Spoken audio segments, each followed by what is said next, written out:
welcome back to our channel, guys. I need my money. What you so mad for? Go ahead. Man, they took my money, man. Today, we've got a wild ride for you on Hardcore Pawn with some idiots. Get ready for a roller coaster of laughs, absurdity, and unexpected turns on this episode of Hardcore Pawn, where the ordinary becomes extraordinary. Next up, it was just another normal day at this famous pawn shop called American Jewelry and Loan, located right in the heart of Detroit, USA.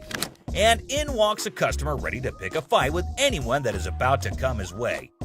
Yikes, that already sounds like inviting trouble, but let us see where this goes. This fake ass Suge Knight over Thank here. you very much. Put me out. Have a nice. He walks into the store, and you can already see the attitude on his face. He walks us back in the store from his surgery. He comes in with his Xbox and immediately tells Les that he needs to get as much money as he possibly can for it. Like, obviously, that is clearly what everyone is here for at the pawn shop. He knew that they probably get a lot of Xboxes anyway, so that does not set him apart from the rest of the regular customers. When Les asked what he needed it for, this guy had quite a story to tell. And it is definitely a full-fledged roller coaster. He reveals that he needs as much cash as possible, and it is all for his girlfriend. Why, you ask? Because she got locked up in jail and he had to bail her out. Is this guy delusional or are the cops mistaken? He knew what he was doing, and his comments were not helping with the purchase. He kept saying that it would be cheaper at a regular jewelry store, when in fact, it was way cheaper here at the pawn store. Clearly, he did not understand the concept of it. Seth asked the guy where he usually went shopping, and when he said the mall, he asked the guy if that is where he got his earrings from. And get this, he paid $500 for it. So if he can buy earrings for that much money, why can't his own mother? Alright guys, brace yourselves for the next chapter in Sharonda's jewelry adventure. But here's the thing, folks, that employee was just doing their job. It's a classic case of drama and tension in the workplace. Buckle up, because we're about to witness the clash of these two titans in the crazy world of hardcore pawn. This time, Michael approached Ashley and tells her that he has a mink coat for her. She immediately asked him if he had brought it in before, and he said he had not, but it was obvious to everyone except Michael that she did not buy a word he was saying. She was even more confused because it was the middle of summer, and he had just brought in a fluffy, thick jacket. And when she asked him if he had looked outside lately, this is what he had to say. Did you take a look outside recently? Oh, it's cold out there. Her face definitely says it all. Just to see if he was being for real, she asked him how he knew it was mink, and to that, he had the most ridiculous response. His visits to the store, he definitely had this coming his way. And finally, down to the #1 worst customer. This customer was being disrespectful and disgusting at the store, and someone finally put him in place. Whew! You understand that? I got you. Don't with my kid. I'm sorry, man. You don't with my kid. He walks in and notices a table and immediately just announces to no one in particular that somebody needed to come to help him out with it. That's really not a nice way to ask. Jeez. Take a look at how he was behaving. Let me lay on this mother. Let's see. This is a sex table? This is for what? He was being very crude, and Ashley notices his presence there very quickly, especially considering how loud he was being. He again keeps shouting for someone to come help him, and then you won't believe this, but he asks for Ashley in person and says she is his girl. Take a look at what he was saying, or rather shouting. Ashley, man. That's my girl. Yeah, I want Ashley, man. That's my... Oh boy, get a load of this, guys. Ashley was absolutely disgusted by what was going down. Turns out this dude we're talking about is a regular at the store, and he's always spewing disrespectful comments left and right. But here's the twist. Most of those nasty remarks are aimed right at Ashley herself. Can you believe it? But wait, there's more. This time, he's taking his craziness to a whole new level, and Ashley's never seen him act this bonkers before.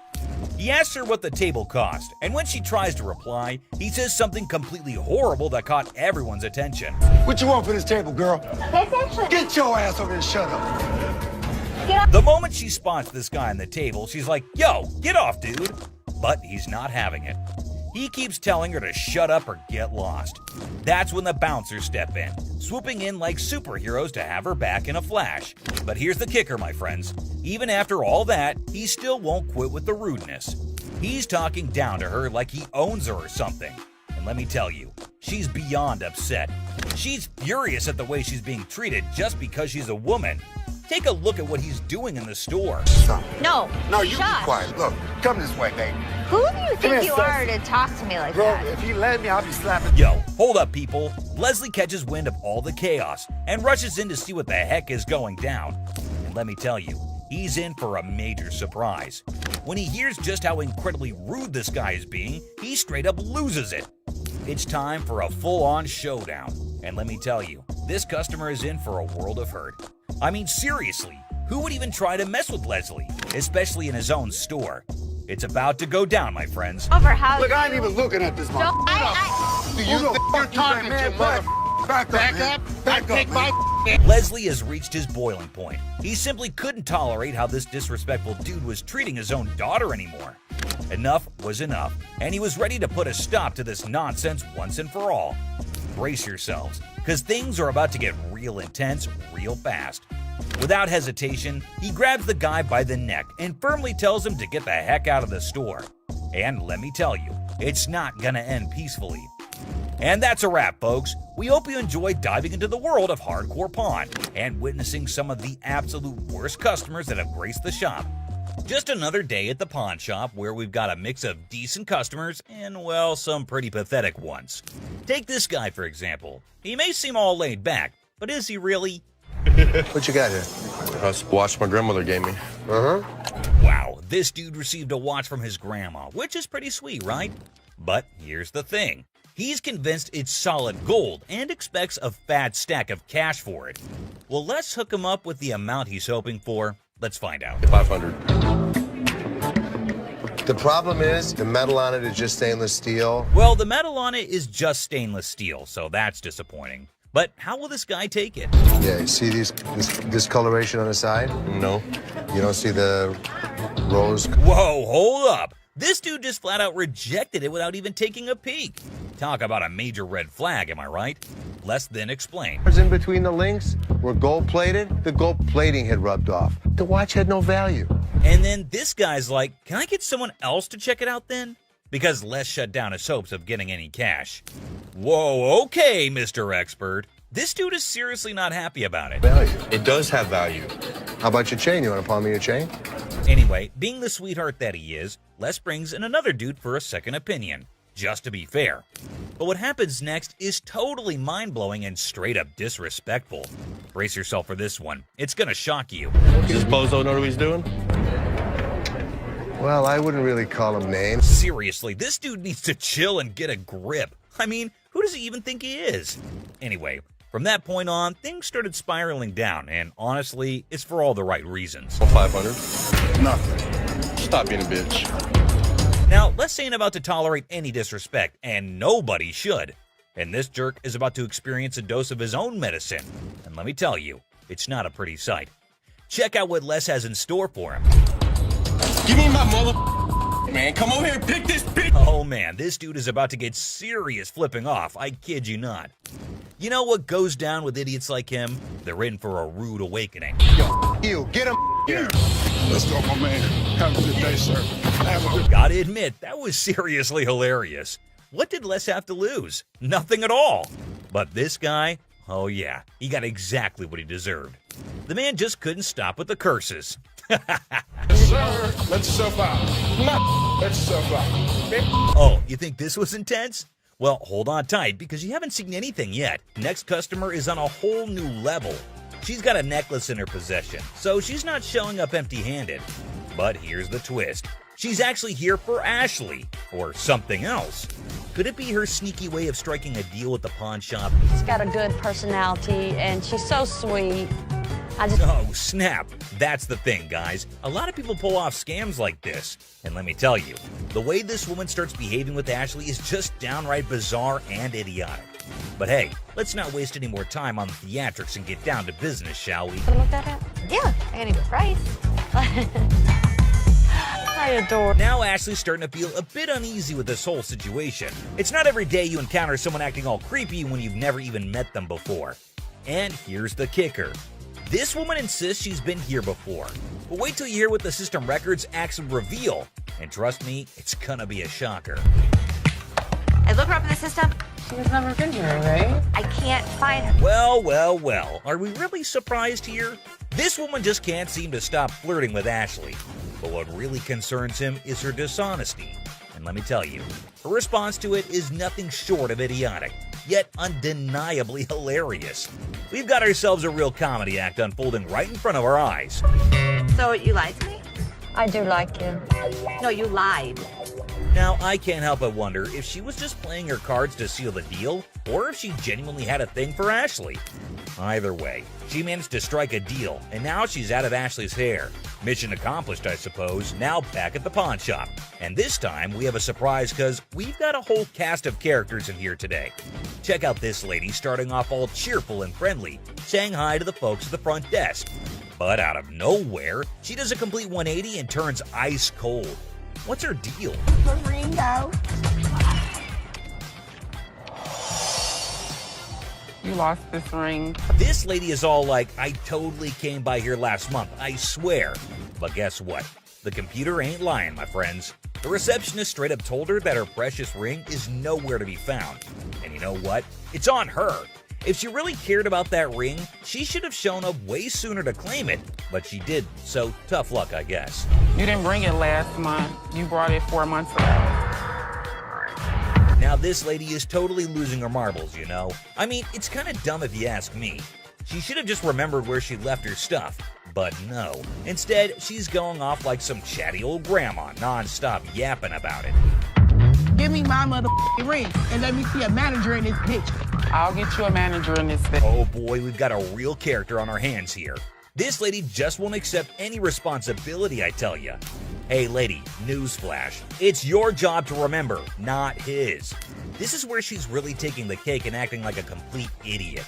And get this, she starts pointing fingers at poor Les, blaming him for this whole mix-up. You got me f***ed up. Well, no, you got yourself No, up. you got Can you believe it? I mean, come on, lady. It's clearly your fault, not his. Thank goodness for that bodyguard who swiftly stepped in and removed her from the scene. I gotta say, it's giving me secondhand embarrassment. Just look at the unending drama. Sorry that your grandma's ring exceeded its time limit. You made the mistake. Kicking off with this episode, which is sure to give you quite a jolt. Hey, how's it going? The episode just starts with a casual conversation between Rick and an old man. But look what he's got. Yes, my friends, you just laid eyes on an 1884 Colt that was used in the Wyoming Range War, also known as the Johnson County War. Goes with it. There's nothing like a good book after a good shooting. That's what I always say. And not to forget the book that comes with it. I mean, you gotta keep the rare flock together. Rick, as usual, begins his quiz, asked a whole lot of questions before investing his money into something that a normal person would have bought in a heartbeat. So how exactly did you get the gun? My father got this from the great-great-granddaughter of Fred Koch. Are these many questions ever asked while I go to sell something antique? Maybe. How would I know? I've just gone to the shops to buy something, never to sell anything. But wait, it seems like he practiced it the whole night, answered all the questions like a pro. That man did better than the rest of us would do in our lives. Tough college times. Wait, what did my eyes just witness? Rick narrating the whole Wyoming Range War story. Basically, large cattle barons feuding with really small cattle ranchers. The small guys were stealing cattle. It felt like a whole history lesson to me. I must say, Rick does have some insane knowledge about antiques. The way he narrated the whole thing was nothing less than an informative history class. Not gonna lie. Moving further, we see Rick's intelligence as he checked all the details provided on the document just like a professional would. It's got 45 caliber. This is a 45 caliber. It's a 5.5-inch barrel. That's a 5.5-inch barrel. With this line, when you throw on a personal story that actually ties a cowboy to a gun, that's the kind of thing collectors love. I can see he clearly knows how to hit the proper note. But when you throw in a personal story that actually ties a cowboy to a gun, that's the kind of thing collectors love. Without a second thought, the man quoted $55,000 for the gun. What do you think? Are Rick and the old man on the same page? Well, for you to know that, you have to continue watching. I'd like 55,000. 55,000? And obviously, before getting such a huge amount out of his pocket, he wanted a second opinion on the matter, for which he called an expert. Get someone down here. He'll tell me if it actually belonged to this guy. To be honest, I really don't get it. How can one identify if it's original or fake by just looking at some words written on a piece of paper? Anyway, who am I to say anything? What we have here, it's really hard to make that connection. Chopper loan negotiation. So how can I help you? Yes, I got this. I can help him. I got it. How do you think you know more about silver than I do? I know how to price it. I know exactly how to. In a high-stakes confrontation at a jewelry counter, emotions flare as two individuals argue over expertise. Tensions rise with each claim about pricing silver, creating a chaotic scene. $30,001. No, it's not the $1. 30 grand. I'd like to say yes. Listen, 40 or 20. Let's slip a coin. The scene shifts to a pawn shop where negotiations over a custom-made chopper motorcycle take center stage. The owner seeks a loan, facing financial struggles and desperate circumstances.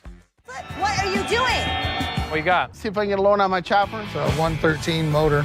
The motor alone was $7,000. The stakes rise as a coin flip determines the fate of a $20,000 loan for the chopper. The tension escalates, showcasing the unpredictability of financial decisions and the impact on the customer's life. I've seen a lot of motorcycles come in here, but I've never seen one like this. Okay.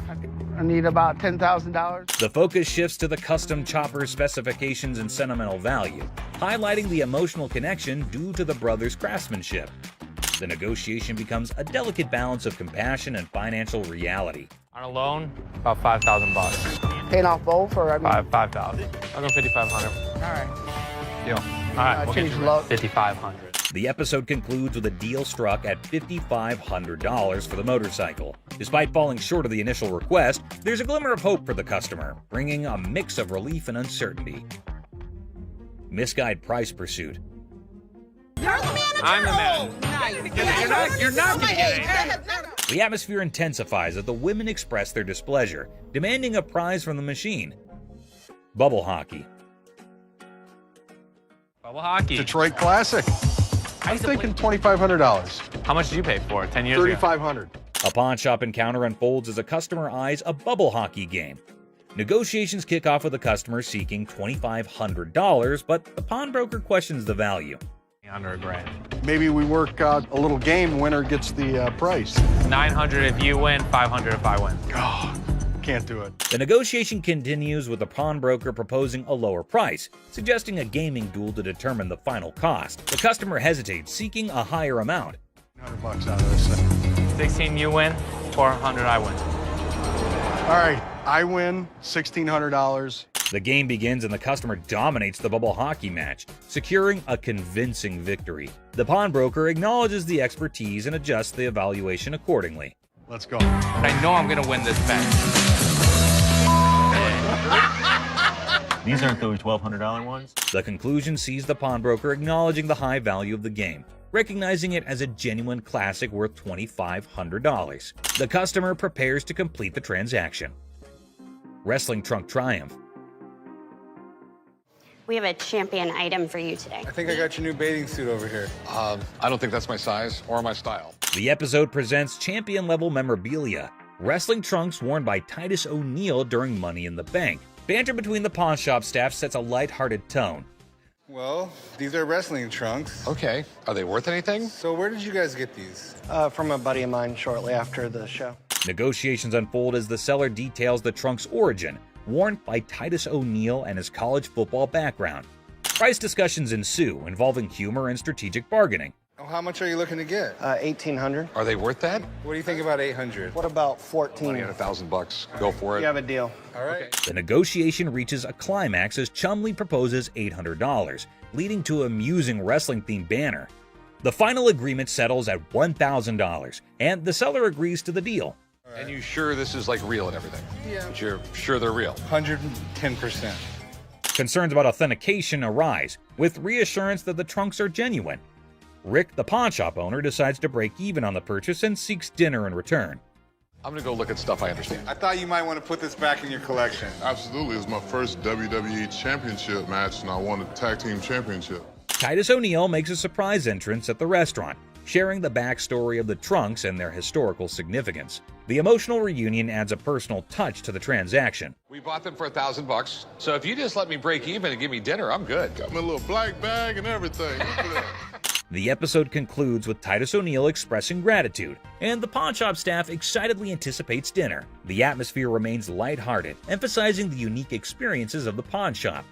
This guy, Mark Hollingsworth, waltzes into the shop with the kind of sketchy idea. He's all like, I own this company dealing with watches, cars, and parking problems. But trust me, his sales pitch is as smooth as sandpaper. Yes, Mark Hollingsworth. Mark Hollingsworth. Do you have a company out that does any of your, watches your lot or anything like that, takes any of the cars out? We do. Right off the bat, it's clear Mark's trying some passive-aggressive marketing. Les isn't buying it, though. Mark's still pushing, suggesting towing away illegally parked cars. Les, smelling potential scams, puts his foot down. No signing anything. Better business venture than what? Well, then probably what you're working out right now. I must be missing something. Okay, well, there's nothing to be missing. If somebody's parked illegally, we want to be... Tension builds as Mark insists on linking their businesses. Les draws the line, saying Mark can't come in and shake him down. It gets really intense, and Les gives Mark an ultimatum. Leave or get tossed out. I want the business. We'll kind of work in the area right here. What does that mean? Well, I'm going to give you... Les, not one to back down, successfully kicks Mark out. Mark, feeling a bit defiant, says he'll be back, but Les isn't bothered. He's like, "You're not welcome here." But he just won't get a clue. This is going to be our business as well. No, it's definitely not going to be. Listen. No, you listen. You are not coming into my business and trying... Very nice way to promote a business. Right here, Here's the way it's going to work, sir. You can leave nicely, or we can throw your ass out. I tried coming Nobody in here. comes in here shaking me down. Do you understand that? Les has got grit and refuses to fall for dodgy deals. Mark's attempt to twist his way into a business thing totally backfires, leaving Les with one message.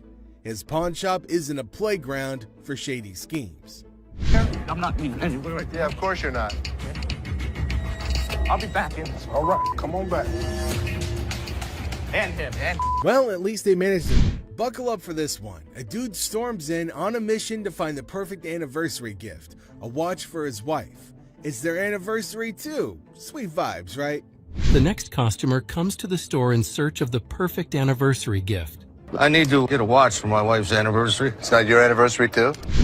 But hold on, he hits us with a curveball. Wants to trade in a necklace that supposedly belonged to his grandma. Mine, too. She said, this belonged to my grandmother. Probably worth a lot of money. I just want to bring it up and see what you think. Maybe we'll do a trade for a watch. Plot twist. Les finds out it's a fake. Oof.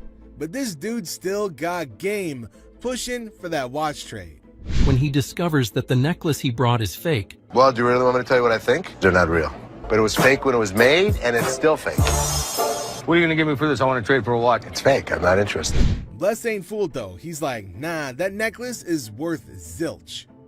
The persistent husband insists on making a deal. Let me see what you got in watches. And so what are you saying? This is worth absolutely nothing. Absolutely. That's The situation. And then it gets spicy. The persistent husband starts trash-talking Les's family. Big mistake. I am? Okay, I've seen your wife. Lucky you. Yeah, lucky me. Oh man, big mistake. Les draws the line, telling him there are two things you don't talk about: wives and family. I don't think so. This crosses a line for Les. Listen, mother. Two things you don't talk about: wife and my family. The little boy and that It heats up. A little scuffle breaks out and security has to step in. badass daughter of yours. Get off of me, don't. Where you got to go? Les isn't letting it slide. He's like, get out and don't let the door hit you on the way. Lied. I hurt you guys so bad. Sure you You will. better get two people, fat man. Get the out of here. 2, 3, 4. Up the door. Ashley's dealing with this guy who wants to pawn his grandma's ring, and it's kind of a bummer because she recently passed away. Sad vibes. Ding! But plot twist. Ashley checks the ring and bam, it's fake gold. The guy can't believe it, goes from sad to frustrated. How much is your rent? $300. Okay. Unfortunately, it's not real. What you mean it's not real? It's not. Ashley suggests pawning other stuff like a TV, but that just makes him more annoyed. Leave. Now he's all, I want to talk to someone else. More irate. I need to speak with somebody.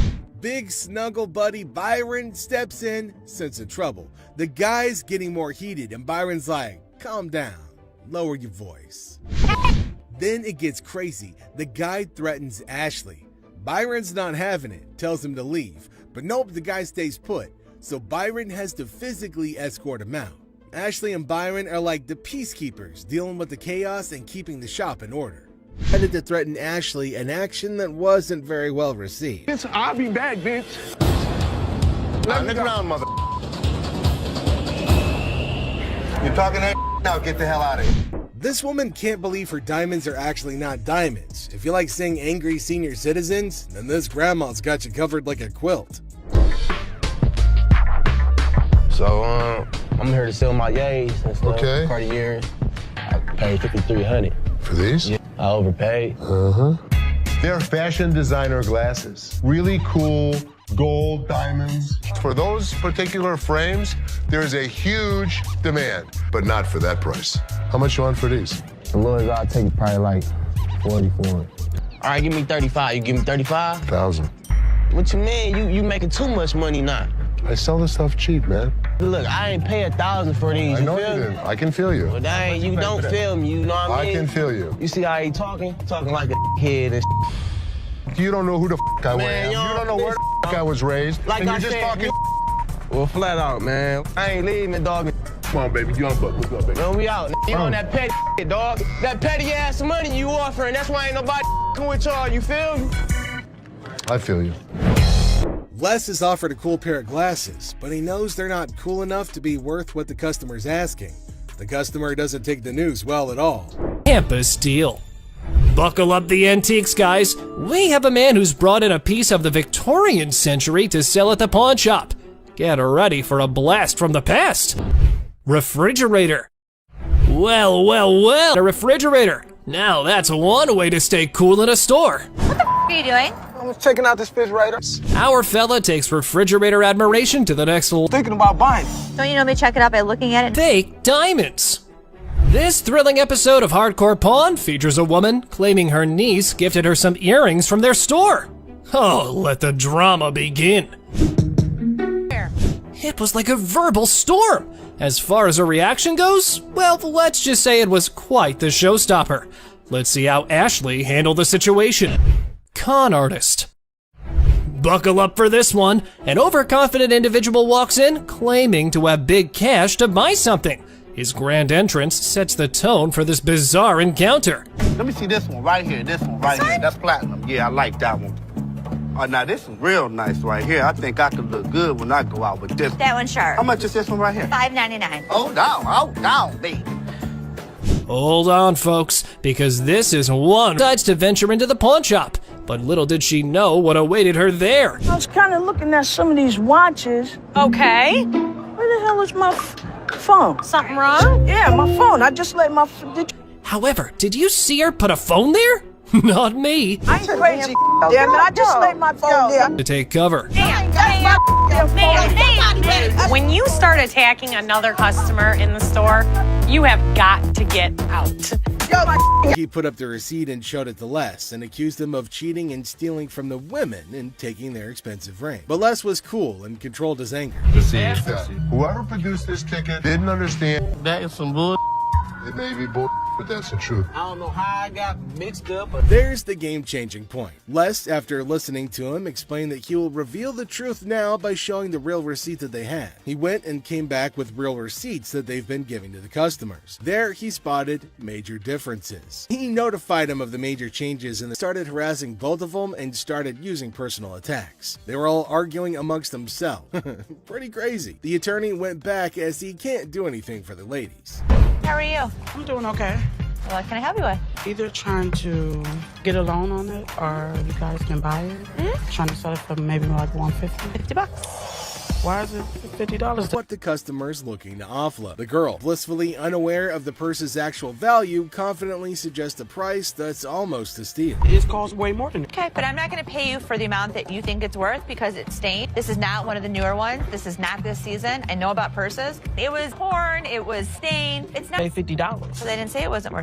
Can I talk to somebody else? I don't want to talk to your pepperoni looking at. Can I get somebody? My pepperoni looking at. Pepperoni ass? I don't even know what that means. Did she take a look at her own ass? Can I get somebody else to talk to this bitch? You. And it's time to cue the drama. Ashley throws out the bold figure of walked into a pawn shop. One of the suspects stood at the door as a lookout while the other two suspects walked directly over to the display cases. So, like sledgehammer and starts smashing the glass. Things are starting to get pretty wild. At some point, a customer from the place is seen leaving calmly while the lookout tells her to hurry up. The suspects appeared to be wearing heavy-duty gloves in order. At one moment, a person from the shop strolls out all calm, and someone's keeping an eye on her, urging her to speed up. The people thought to be involved seem to have on these tough gloves, maybe so they don't get any cuts. Not to get cut while removing the glass from the cases. Both suspects placed the jewelry and many other valuables in the bags. So when they took off the glass from the cases, both of them put the jewelry and lots of other valuable stuff into bags. After that, they hightailed it out of the store in a black Mercury Marquis. Case at? Where the case at? Where is it at? Where he put them on? The guy storms into the pawn shop all worked up and starts shouting about a missing case. He's demanding to know where it is, and he appears to be accusing the staff of removing. The feeling of stress in the air is increasing, and it's obvious that something is wrong. You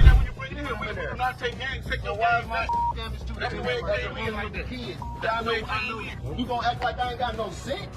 He's accusing us of taking games out of his unit. Look at the ticket. It never said with game. The atmosphere gets even more intense as the guy accuses the pawn shop of messing with his games. Les, the cool guy at the pawn shop, stands his ground. The customer's getting more agitated, making accusations and even talking about blowing up the place, which is just adding to the chaos. Man, you can get your arms up off belly and none of your body parts on me, bro. After all the stress I have, the last thing I need is a customer causing a scene. Despite the escalating situation, Les stays calm. He tries to talk sense into the upset customer, especially with a big event coming up the next day. I know how to walk. I ain't illiterate because I ain't part of the week, and y'all motherfuckers in my middle and putting them games in there. And you wasn't even standing there when I'm positive. Somebody need to blow this place up. It's time to go, sir. You ain't gonna get my window. Let go. Can I get my week? Don't get it for you, don't worry. You're making a threat like that? The situation becomes alarming when the upset customer makes a threat to blow up the place. Les, rightfully concerned about the safety of everybody, asks the guy to leave. Security becomes a priority, and the customer's demand for his belongings takes a back seat to the potential danger that he's creating. It's a challenging moment for Les, who's just trying to manage the chaos caused by an irate customer. Gunfire and negotiation. It was handed through the generations to me. What are you trying to get out of it? I'm looking for $50K. 50,000. 50,000. Corey introduces Alex to Craig, who has a fascinating antique wheel lock gun. The guys are amazed by its rarity and history, and Alex is about to share some cool facts. Man, this is stunning. Dating from about 1600s. I've never seen anything like it before, but he's asking $50,000. Alex dives into the history of the wheel lock, revealing it's a German-made firearm from the 1600s. Craig is nervously considering a $50,000 price tag. Alex suggests a test at the range. Yeah, this is special. I love this wheel lock. And you still want 50 grand for it? Absolutely. After research, Alex discovers that the gun belonged to a Prince Archbishop's personal guard. The guys head to the range for a nerve-wracking but successful test, and Craig's asking price is discussed. Nice! What do you think it's worth now? I think it's $40,000. In a quirky twist, Corey notices devil emoji targets for a gun designed to protect a Prince Archbishop. The gun fires impressively, and Alex estimates its value at $40,000. Not as easily as I could do 30. I would go 32.5. We'll lose it over that. We'll do 32.5. The negotiation begins with Corey expressing admiration for the unique gun. After some back and forth, they settle on $32,500, striking a deal for the exceptional wheel lock gun. Churchill letter. A historical dealer brings a Winston Churchill letter to the pawn shop. The seller's writing? Not so great. But hey, it's Churchill, and the drama begins. I have a Winston S. Churchill typed letter signed. Okay. A quirky twist. Churchill wrote to a food writer about a paperweight from Benjamin Disraeli. The pawn shop team dives into the historical circus, paperweights and all. Enter Steve, the expert, unraveling the mystery of Churchill's signature. The magnification saga begins, complete with ink flow discussions and hilarious attempts to decipher the genius's handwriting. A surprise appearance by a 1968 Jack Kevorkian Volkswagen van shakes things up. The chopper deal is done, but now Churchill's letter gets a comedic price tag dance.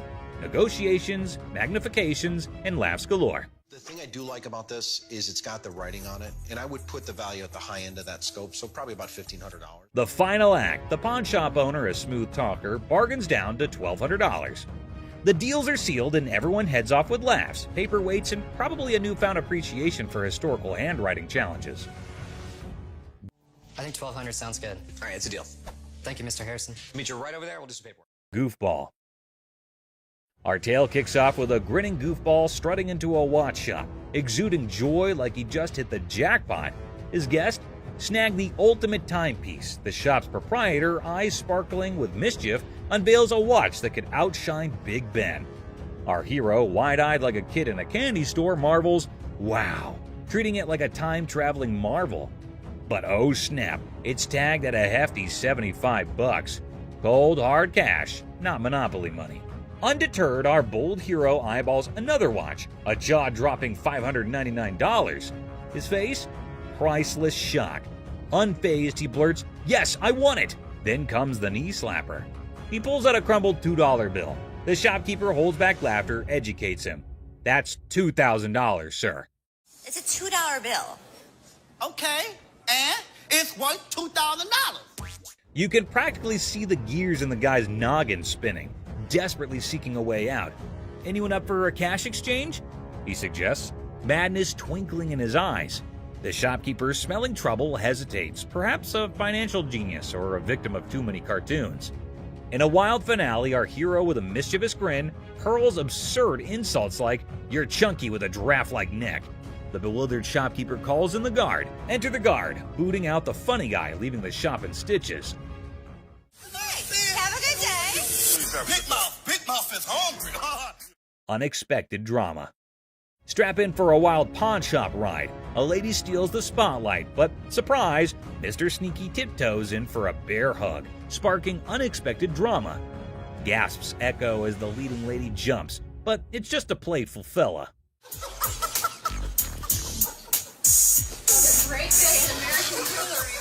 Laughter erupts. Who knew a pawn shop could be a comedy club? In this 6-second snippet, the pawn shop transforms into a stage for unexpected antics, surprising and delighting in this unlikely comedy setting. In the chaotic shop hustle, a dude flaunts a watch that could fund a small country. The shopkeeper, hungry for a bargain, attempts a haggling dance. But Mr. Watch Wizard wants stacks on stacks. I came over to sell a beautiful watch. Okay? Tell me a little about it. Cue the dramatic moment as the shopkeeper grabs him, yelling, "Hold up, time traveler!" Suspense builds as they investigate. Is it legit or a fancy imposter? Get ready for the ticking truth. So can you come back in about an hour? No problem. Perfect. I'll see you in about an hour. Thank you. Picture our man playing Sherlock, sneakily starting the girl checking the watch. Instead of screams, laughter erupts. A mischievous symphony until the fun police arrive. An authoritative figure sternly commands, "Stop right there." Giggles turn into awkward coughs. Lesson learned. Messing with the timepiece police is no joke. They keep the watch world in check. Somebody had it open. You can see how screwed up they made those screws. Someone did have it open? You can see. Business clash. A dramatic drama unfolds as Mark, introducing himself, seeks business from the owner. Tension builds with background music, setting the stage for unexpected confrontations. Clearwater, Florida, but I have family up here in Northville, and we're starting a towing company, recovery, impounding. Mark pitches his towing business, convinced it's a better venture.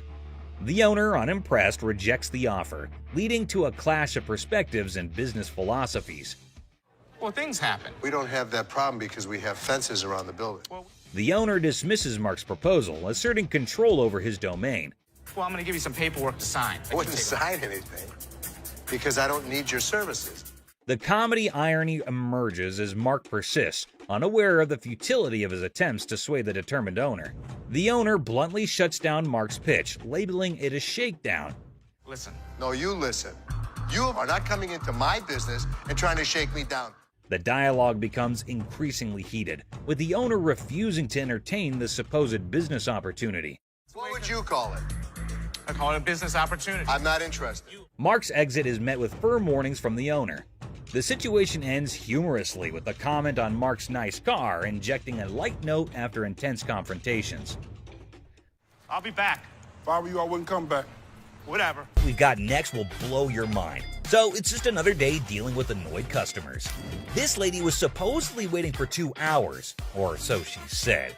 But man, isn't she a little too aggressive? Oh, you don't ignore me. Can I get some help? Now Ashley jumps in to handle the situation.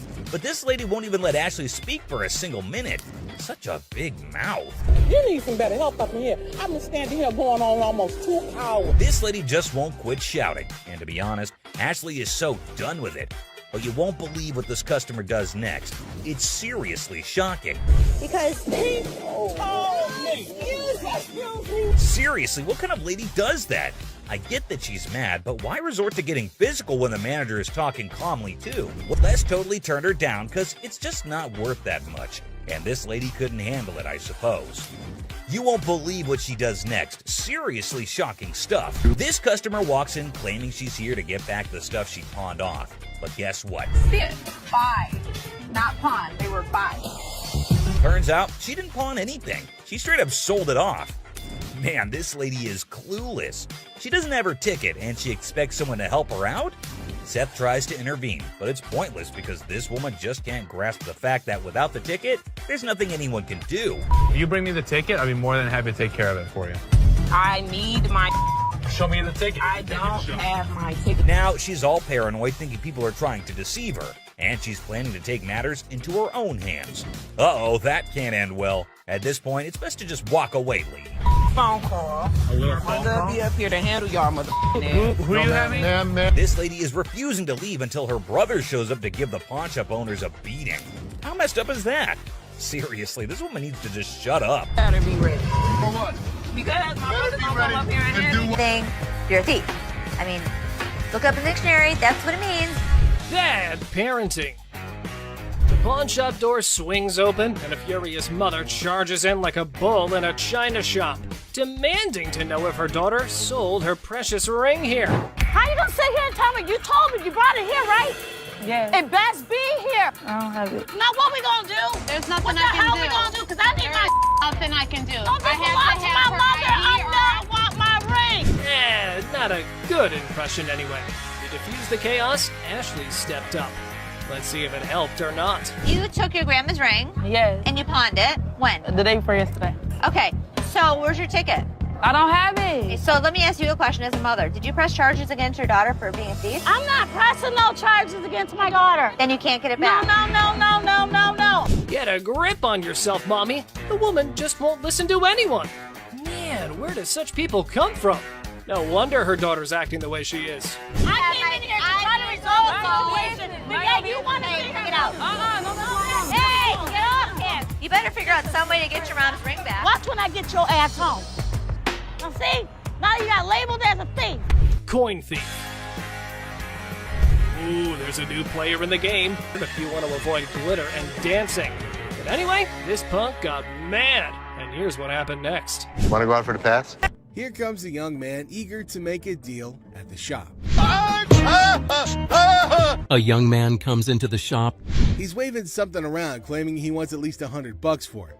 Les, the owner, isn't having it, saying it's not worth that much and offers him $20 instead. To the shop.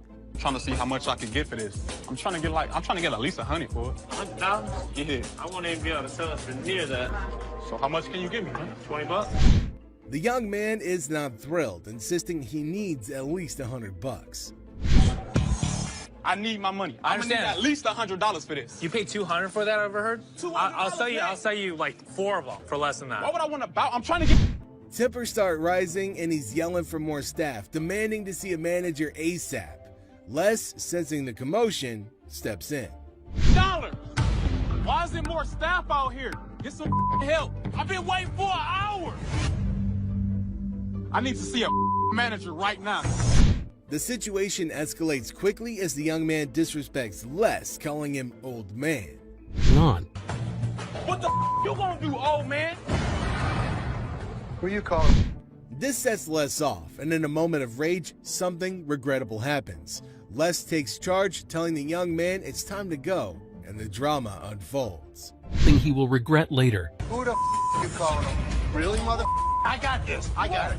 You wanna give me more than $20? Les takes matters into his own hands. Time to go. Nikki's got this customer who's upset about the cash offered for her golden bracelet. They usually give me 3. Okay, gold dropped, so. That's not my problem. She expected $300 like last time, but Nikki says it's $250 now because the gold price did a little dance.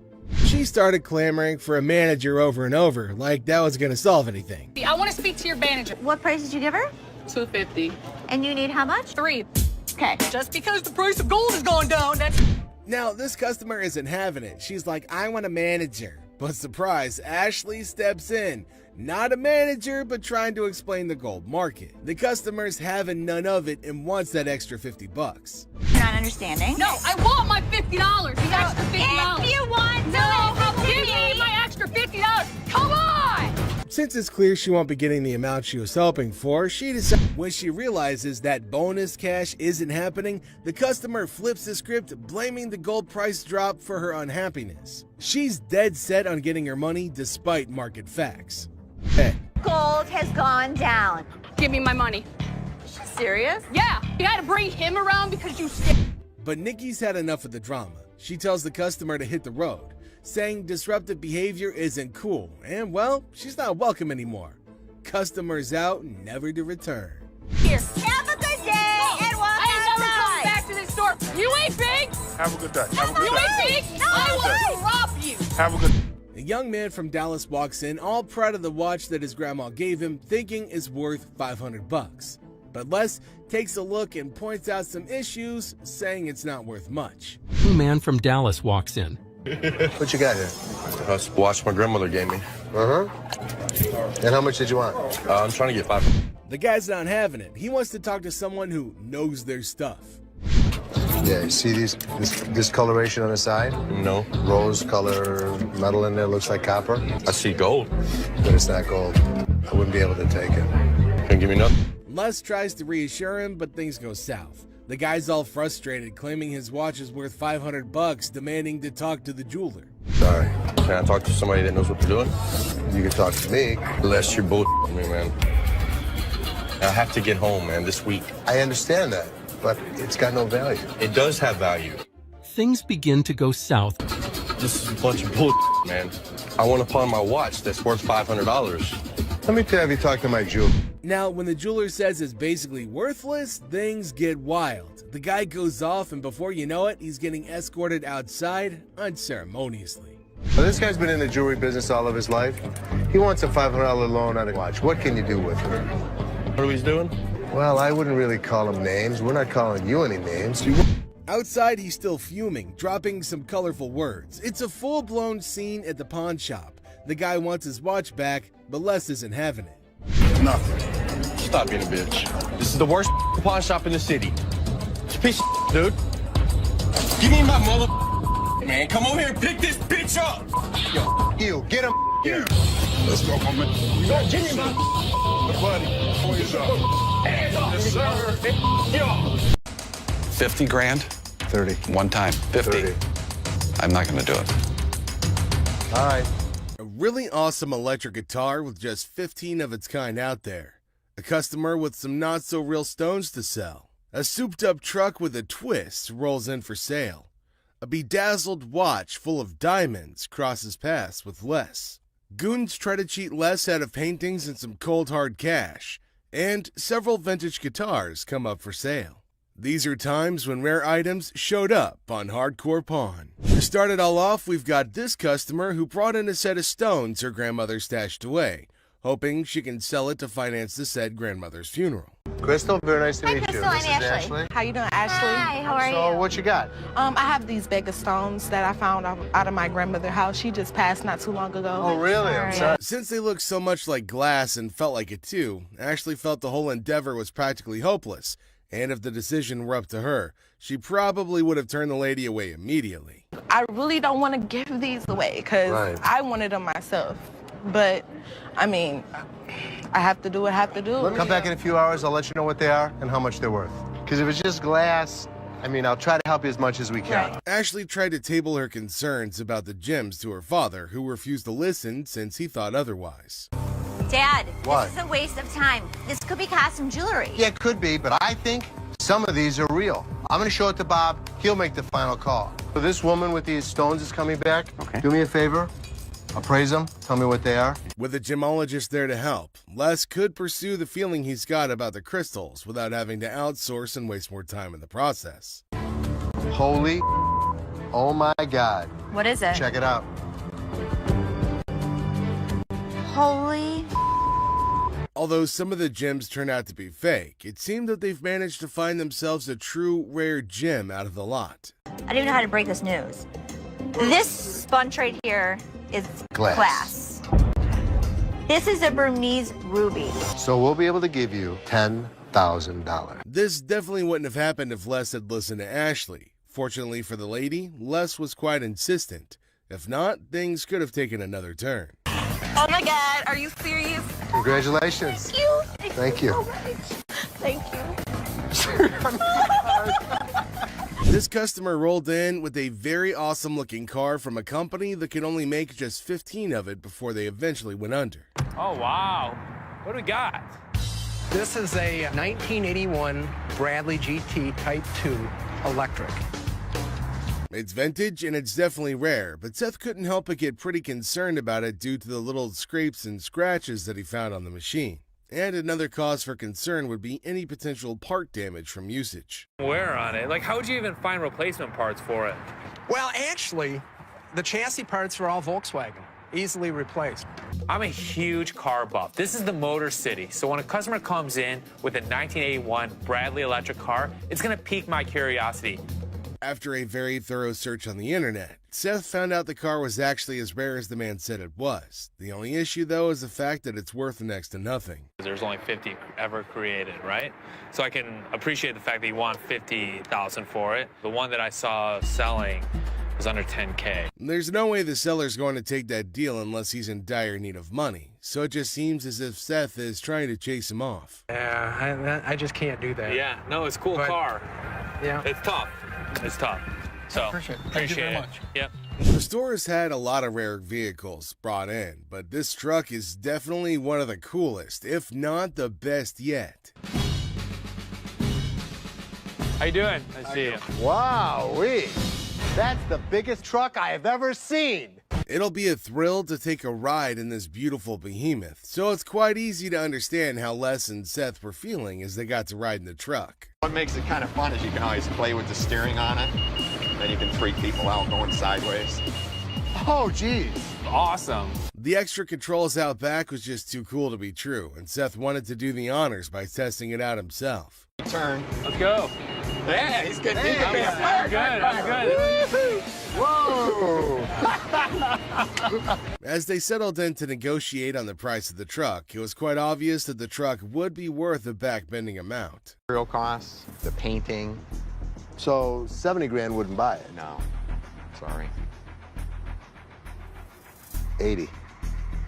Seth really thought his father was going to go for the deal despite the big figure involved, so he kept on sending scathing glances his way.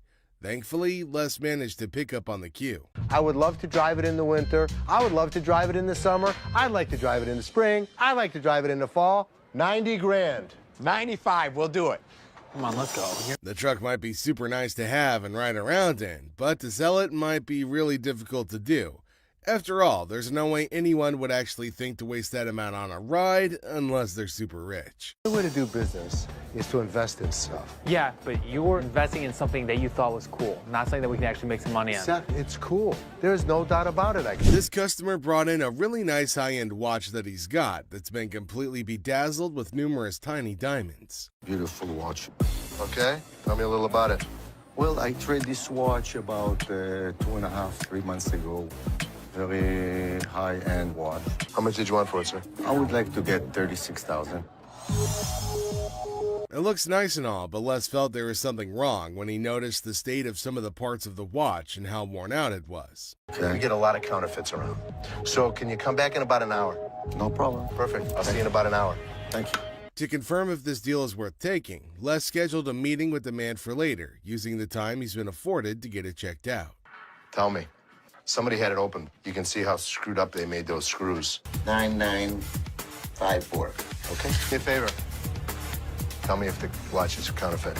Still trying to plan their next move after they got their hands on a couple of super rare paintings. The Golds are dumbfounded when an individual called in claiming the paintings are his. I apologize for interrupting, but there's a guy on the phone. He says he's the guy who owns the artwork, and he's really pissed. What line is he on? With no other option, Les had to talk to this character who's bumbled in to disrupt what could have been the deal of a lifetime. Oh, it's my pleasure. About my paintings Okay. that Dina Jones and Anthony Erickson brought to you. Who owns the paintings?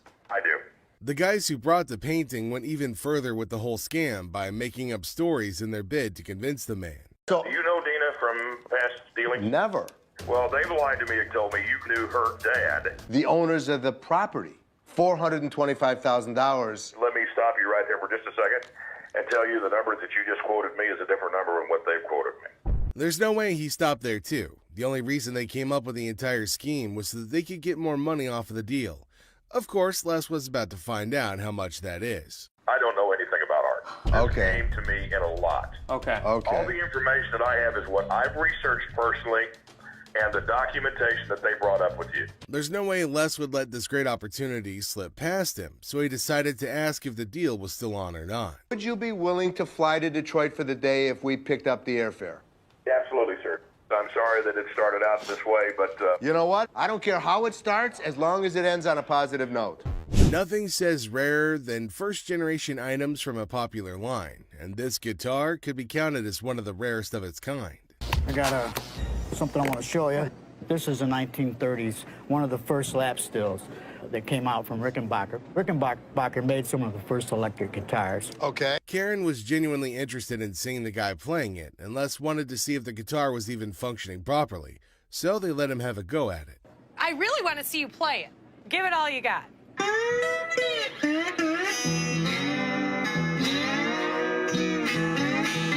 Why do you want to sell it? Good question. That is a good question. Yeah, why? The mortgage is due again. This is the first of the... Ain't that a bitch, you know? At least now they know that he's willing to sell something so precious, but the most important question of all, how much is he hoping to sell it for? How much you want for this thing? I want $2,000 for it. Why? Because this is one of the first lap stills ever made. Who cares? $950. You wouldn't take it? That's just downright disrespectful in a way, but since the customer needed the money pretty badly, he had no option other than to bear with it. We went online and we realized that these guitars aren't selling. I don't have a long time to hold out on an item. We need to buy it, turn it, make a profit. Seeing his chance of getting the much-needed cash slowly drift away, the man tried to lower his price by just a bit. So if I offered you $400, I wouldn't do it. You want to give me $600? Trying to help you out. I know, but... $400? No. In this episode, this customer brought in a really nice-looking van with a very gritty history. Good. I'm Les. Yeah. What the hell is it? This is a 1968 Volkswagen van owned by Dr. Death, Jack Kevorkian. Just like anybody else, Les couldn't help but want to see what lay behind the doors of this unique van. See inside. Sure.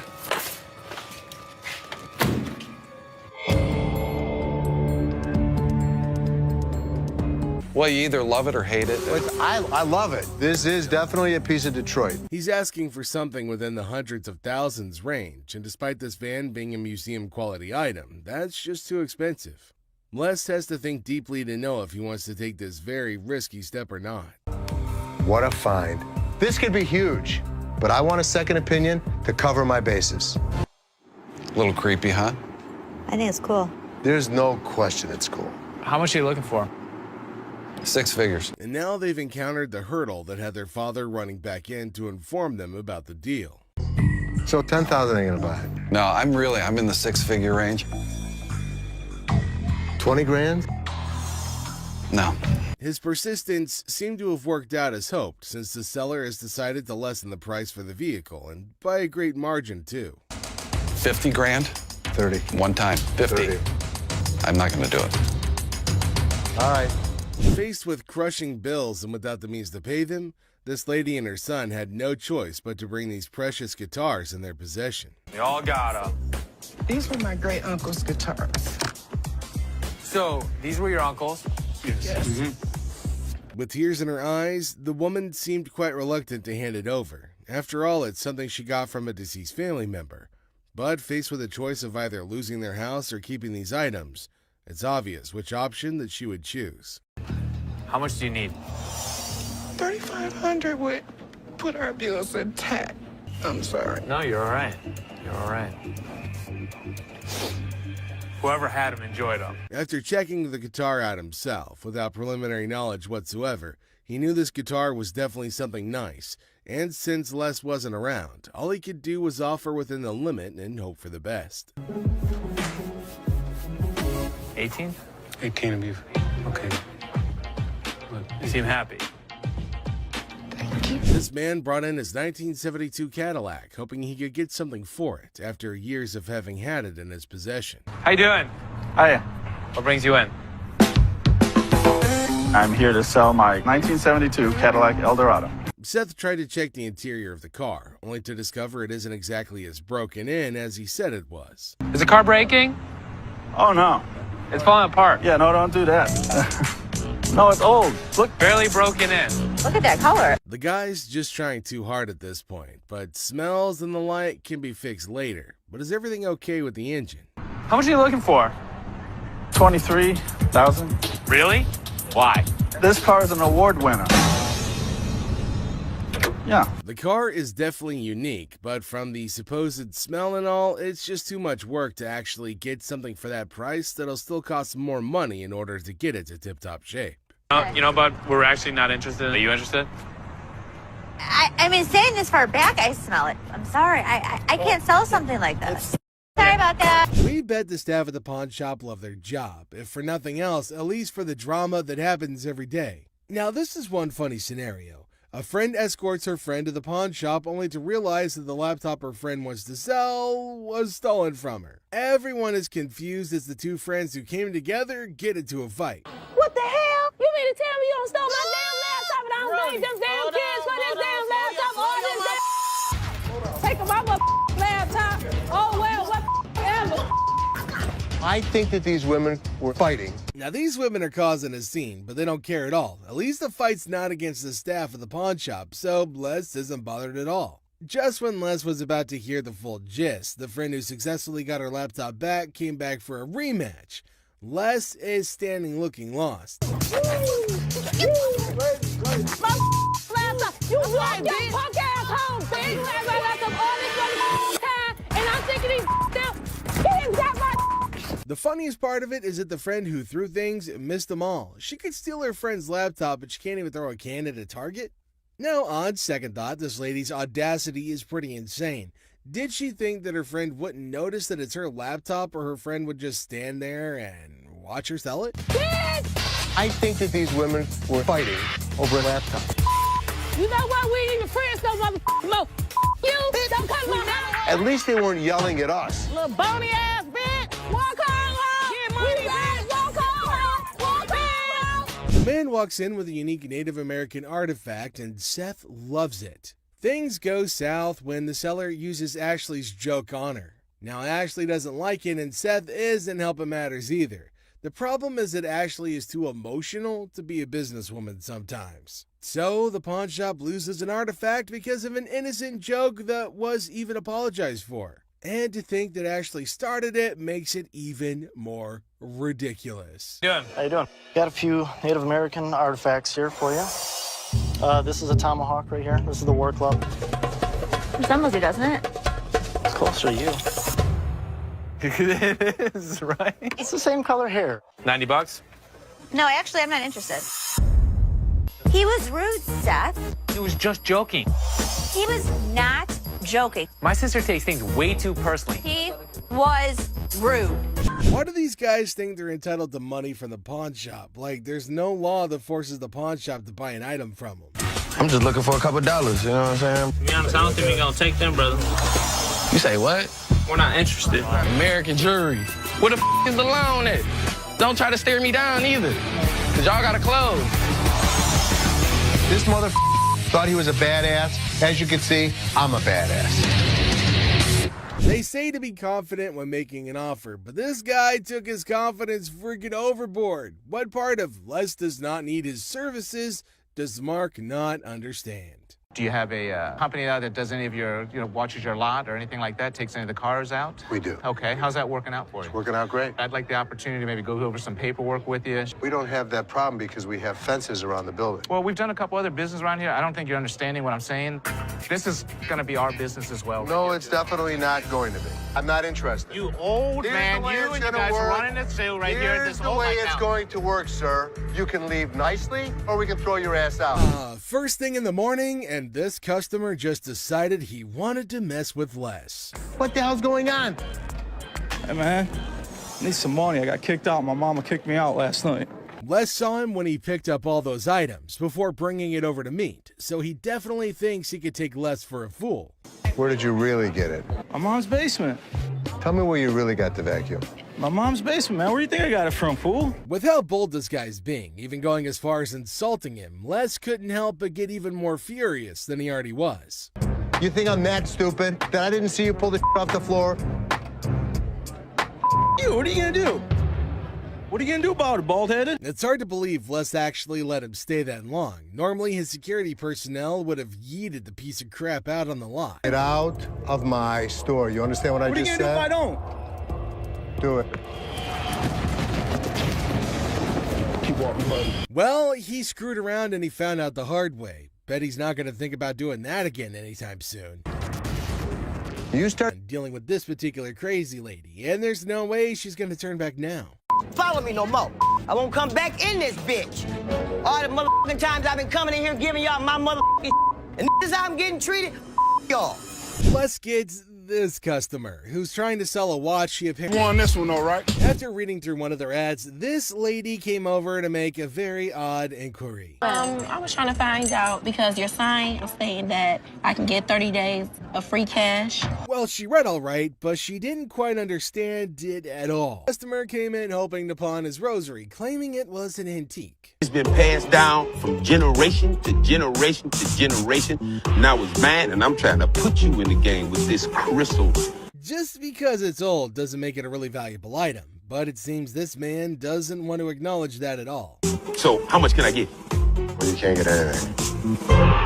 It's not diamonds, it's not gold, it's just crystals. Honestly, I think Les has said all there is that needs to be said, but we'll just have to, make things clear. He's got no other choice than to repeat himself. How much would you pawn this for? I won't take that in pawn because we only take precious metal. Well, this is precious. To you. To me. With his demeanor through this whole thing, it's pretty clear at this point that this guy's gonna be trouble. Work something out, man. No, I can't take it. I'm sorry. Well, I think you need to work something out with me, man. Trying to strong-arm the poor guy isn't exactly the right way to conduct business. Tell him it's antique, man. Nope, it's not antique, bro. I don't want to talk. Me and you. No deal. Deal. No deal. He's been introduced to the antique expert. Now it's time for the antique expert to introduce him to the door once again. Let's talk about it on the way out the door. Hey, hold on, man. Hold on, brother. Hold on, man. Hold on. I can leave on my own. Hey. This customer came in to pay off the interest on an item she's pawned earlier, even though it was way past the due date. How are you? I don't know. I'm about to see. Okay, so you want to pay off your interest today? Yeah. From how snappy she was being, it was only natural she'd eventually end up on Ashley's bad side. Okay, you owe $50.60. How much? $50.60. Where the that come from? The moment Ashley told her how much she owed, she went on a very huge rant in a fit of rage. I owe $50 for Actually, my ass. I didn't know somebody that age knew so many swear words. Like, it was just, wow. She's speaking so fast that it's really tough to understand what she's trying to say at all. It's like nobody understands the words coming out of her mouth. Getting riled up and screaming spooks me out. Okay, well, let's catch up again. Spook that job. Yes, spook that job. What can I say? Ashley tried to be as patient as possible with her, which is a first if you're new to the show. It's called Yiddish. What the is a Yiddish? Yiddish with a Y. Well, I understand that either. I understand Ethiopian. How about that? The customer would eventually wear her patience thin with her obnoxious attitude. You can pay off your interest. Actually, you have three. You can pay off your First interest. it was one. First it was two. Now it's three. Can you please make up your damn mind and tell me what the I gotta do? Just like she's always done, Ashley decided to screech her answers back in an attempt to match her energy, since her previous attempts didn't really get very far. Okay, then go pay $50.60 and come back when you want to. Where the is your boss at? I'm the boss. Now what? I can't get a little bit behind. Hold on, man. Since he was being quite irrational, they decided to carry him out of the store, screaming and kicking. Can't get one. Get full. That's good. That's good. Let's go up the game, party. Seth is used to loud and rude customers, but this is the first time a customer tries to flirt with him. It throws Seth off balance for a second, but he proves that he's a businessman to the bone. What's your name again? I'm Seth. Oh, you cute. Yeah. Focus. Let me see your ring. Are you married? I'm good. That mean you're married? I'm good. Seth gives the woman his offer for her items, and she replies with an interesting counteroffer. Neither Seth nor Rich are willing to take up her offer, but Seth might know someone who will at least consider it. You want to taste it, Rich? I'm good. Rich, you just offered. Dude, listen, I wouldn't move in on your action. Hey, Rick. Would you suck on that pacifier for $20? Rick reluctantly rejects the earlier offer, but Seth raises the stakes and makes an offer his employee can't resist. Everyone enjoyed that, even Rick, especially Rick. I'll buy you lunch for the week.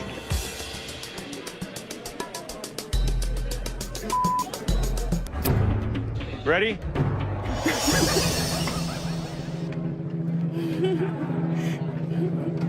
Seth closes a deal with the pacifier-sucking lady, and we can all agree that he made the best of the deal in every way. Would you suck it for $20? So $300. Sure. You want to do it? Great. Thank you. For $300, she got a good deal and we got a good deal. This customer walks in with Travisky crystals. Seth has no idea what the hell these crystals are, but he knows what this woman has is not real. My grandmother gave me that ring before she passed away, and she told me that they were Travisky crystals. I'm not interested in your crystals. No, I'm not going anywhere until you give me some money for my crystals. Do you not understand English? The crystals may be fake, but not everything about this lady is fake, and she does her best to make that point to Seth. Me, personally, I'd rather buy a Kyber crystal. Something that's real. Really? These right here, they're real. They're real. Can I get some money for those? Or I'm not taking it.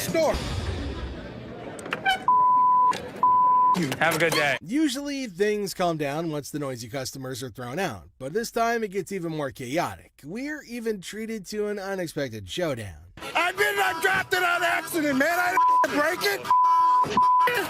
I thought it was you, man. Oh, that's good. Two men come into the store and make the weirdest purchases. While Les is happy to make sales, his curiosity gets the better of him. You certainly won't believe what these men want with these items. I was looking at the chainsaws over here. We have chainsaws. You make us a deal on both of them? Sure I can. So what's all this stuff for? Home defense. What? Is that what The you put around zombie your yard? apocalypse is coming. Where other people see weird men, Les sees dollar bills. The veteran pawn shop owner goes into full salesman mode and makes even more profit from the hardcore zombie killers. Zombie apocalypse? But you know what? As long as they were buying, I'll listen to any bull they have to throw at me. Thank you very much. I'll have my guys write you up. I think we got a pretty good zombie kit today. Got us some chainsaws. You know what, Rich? You. Get out of the store, bitch. It's been brought to my attention that you have told Linda to get away from me, you bitch. Prove it. I ain't did nothing. Les is pissed with the gutsy move Tony pulled when he refuses to speak the truth, asking for proof instead. Tell me the truth. I did nothing but sold it, coat to a customer of mine. Les tries to make Tony confess by taking what he considers a softer approach. Tell me the truth and you'll be okay. It don't matter. I'm gonna lose anyway. What's the difference to me? Whatever y'all gonna do, man. What kind of attitude you got with me? It ain't you. Come on, man. You know what I'm going through out here. You know what she's doing on purpose. Do I give a as long as you make the sales? I make the sale. After trying one last time, Les manages to get a confession out of Tony. Well, ask one more time. Did you say get out of my way, you bitch? I told him you're a long bitch. Get the real okay. Since he confirmed he did violate the rules, Tony bags himself a suspension. All right. See you Saturday. Maybe. Although he successfully delivered punishment to Tony, Les failed as a boss when he refused to try to know what could have led to the issue. How many chances can I give this guy? Ashley, how many chances can I give you? Me? You! Seth calls in Ashley, Seth, and Karen over to his office to go over the results he got from their mystery shopper. While making rounds through the shop, Les finds out Rich wasn't in his post. Where the hell is he? Rich! Seeing that Rich had left the business in a bid for pleasure, Les calls him over for a chat in his office. I'm looking for you in layaway. Where the hell are you? I gotta sit in layaway all day long and just wait for something to happen? I needed to take care of something that was out on the floor. Les threatens to fire Rich, who had been a loyal employee at the shop for over 20 years. Karen attends to a couple who come in looking to buy a ring. The lady seems to think the ring isn't the right fit, so she asks to see more before she can make her choice. Tries her best to give the details of the ring the lady picked. However, she seemed a little bit unsure with the way she was explaining, so Ashley approached with the hopes of... To that, Justin, you're fired. I don't know if Justin did steal anything, but you can't have people that you don't trust. This attends to a very strange customer who walks into the shop with an imaginary companion. A man walks into the shop with hopes of trading in his faulty phone for another. The customer reveals he didn't bring a receipt with him. A very fatal mistake. Clearly, I have to tell you fix this, that without the receipt, there's nothing I can do for you. And getting somebody. Rich tries to turn the man away. However, he remains unrelenting of selling a fake item to her. This is like chinchilla to you. How much did you spend? Do you remember that? I know I spent the grip. Grip. Ashley tries to get a handle on the situation at hand. Okay. How do you know it's rabbit? I guess my girl told me. She threw it back at me and told me this ain't chinchilla, this is rabbit. After the customer reveals... Do you have your receipt? I don't have a receipt. It's in your...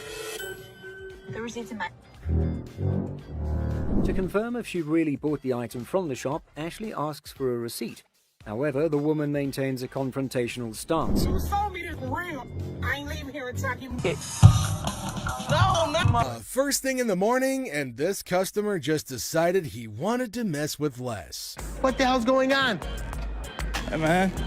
I need some money. I got kicked out. My mama kicked me out last night. Les saw him when he picked up all those items before bringing it over to meet, so he definitely thinks he could take Les for a fool. Where did you really get it? My mom's basement.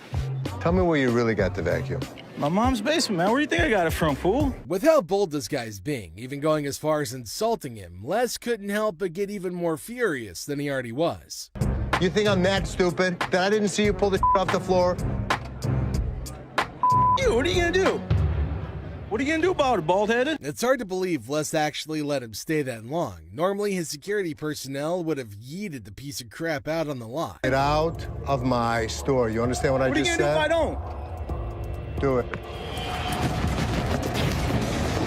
Keep walking, buddy. Well, he screwed around and he found out the hard way. Bet he's not gonna think about doing that again anytime soon. You start stealing stuff from my store, it's time for your ass to be thrown up. Oh, your pants are falling down, buddy. Now, if you thought that was quick here, clearly didn't like the answer that she got, so she immediately tried to cuss Nikki out. Here's another time Nikki had to deal with another crazy customer who came in to make some very unreasonable demands. My what? ID or your ticket. I don't have no ticket or no ID. My stuff was stolen and pawned. So what's the point of getting her name when she wasn't the one who pawned the item in the first place? It just makes no sense. We need him or the tickets. Or... What you need help for? He ain't even nowhere around. Is it his name? Lucy, I'm gonna call you back. If her grown boyfriend doesn't know his way around, how did he make his way to the store then? And if she really was in the right mental space, she should have known that she could just, bring him along. Well, you have to make a police report. I need my stuff. A police report. Do it like I called the police? Since she clearly said it was stolen, a police report would have been the next best thing to do, apart from getting the thieves to come get it for her instead of going on a crazy rant. But if it was rational, we wouldn't be covering it. So did you make a police report? Can't do it back here? I'm not the police. Look, I just want my Ashley's not. Well, hold on. Let me finish with this lady because I don't know who the she is. When Ashley incessantly begged her, she finally decided to end the call. Unfortunately, that didn't stop her from continuing to yell at the top of her lungs. Some babies just need a bottle and a burping. Miss, get somebody to help me, please. What do you need help with? I need some help with my rings right Can you here. take off your Having- ring? Wait, you just walking up on me? Like, can you see my rings? I don't even know who you is. Ashley decided to adopt a really funny tactic in dealing with this particular crazy lady. She decided to annoy her until she leaves. If only that worked with my in-laws. Can somebody else help me? Because you Ma'am, I can help you walk out the door. No, you're not gonna help me walk out the door because I'm not going out the door until I get some help. That's what I came in here for. Now, can somebody help me other than you? No. Ashley seemed to be having fun dealing with this particular crazy lady, and there's no way she's gonna turn back now. Follow me no more. I won't come back in this bitch. All the motherfucking times I've been coming in here giving y'all my motherfucking and this is how I'm getting treated, y'all. Plus, kids, this customer, who's trying to sell a watch she apparently... That's the bitch won this one, all right? Ever came in hoping to pawn his rosary, claiming it was an antique. It's been passed down from generation to generation to generation. Now it's mine, and I'm trying to put you in the game with this crystal. Just because it's old doesn't make it a really valuable item, but it seems this man doesn't want to acknowledge that at all. So, how much can I get? Well, you can't get anything. It's not diamonds, it's not gold, it's just crystals. Honestly, I think Les has said all there is that needs to be said, but we'll just have to, make things clear. He's got no other choice than to repeat himself. How much would you pawn this for? I won't take that in pawn because we only take precious metal. Well, this is precious. To you. To me. With his demeanor through this whole thing, it's pretty clear at this point that this guy's gonna be trouble. Work something out, man. No, I can't take it, I'm sorry. Well, I think you need to work something out with me, man. Trying to strong-arm the poor guy isn't exactly the right way to conduct business. Tell him it's antique, man. Nope, it's not antique, bro. I don't want to talk. Me and you. No deal. Deal. No deal. He's been introduced to the antique expert. Now it's time for the antique expert to introduce him to the door once again. I'm gonna talk about on the way out the door. Hey, hold on, man. Hold on, brother. Hold on, man. Hold on. I can leave on my own. Hey. This customer came in to pay off the interest on an item she's pawned earlier, even though it was way past the due date. How are you? I don't know. I'm about to see. Okay. So you want to pay off your interest today? Yeah. From how snappy she was being, it was only natural she'd eventually end up on Ashley's bad side. Okay. You owe $50.60. How much? $50.60. Where the that come from? The moment Ashley told her how much she owed, she went on a very huge rant in a fit of rage. I owe $50 for my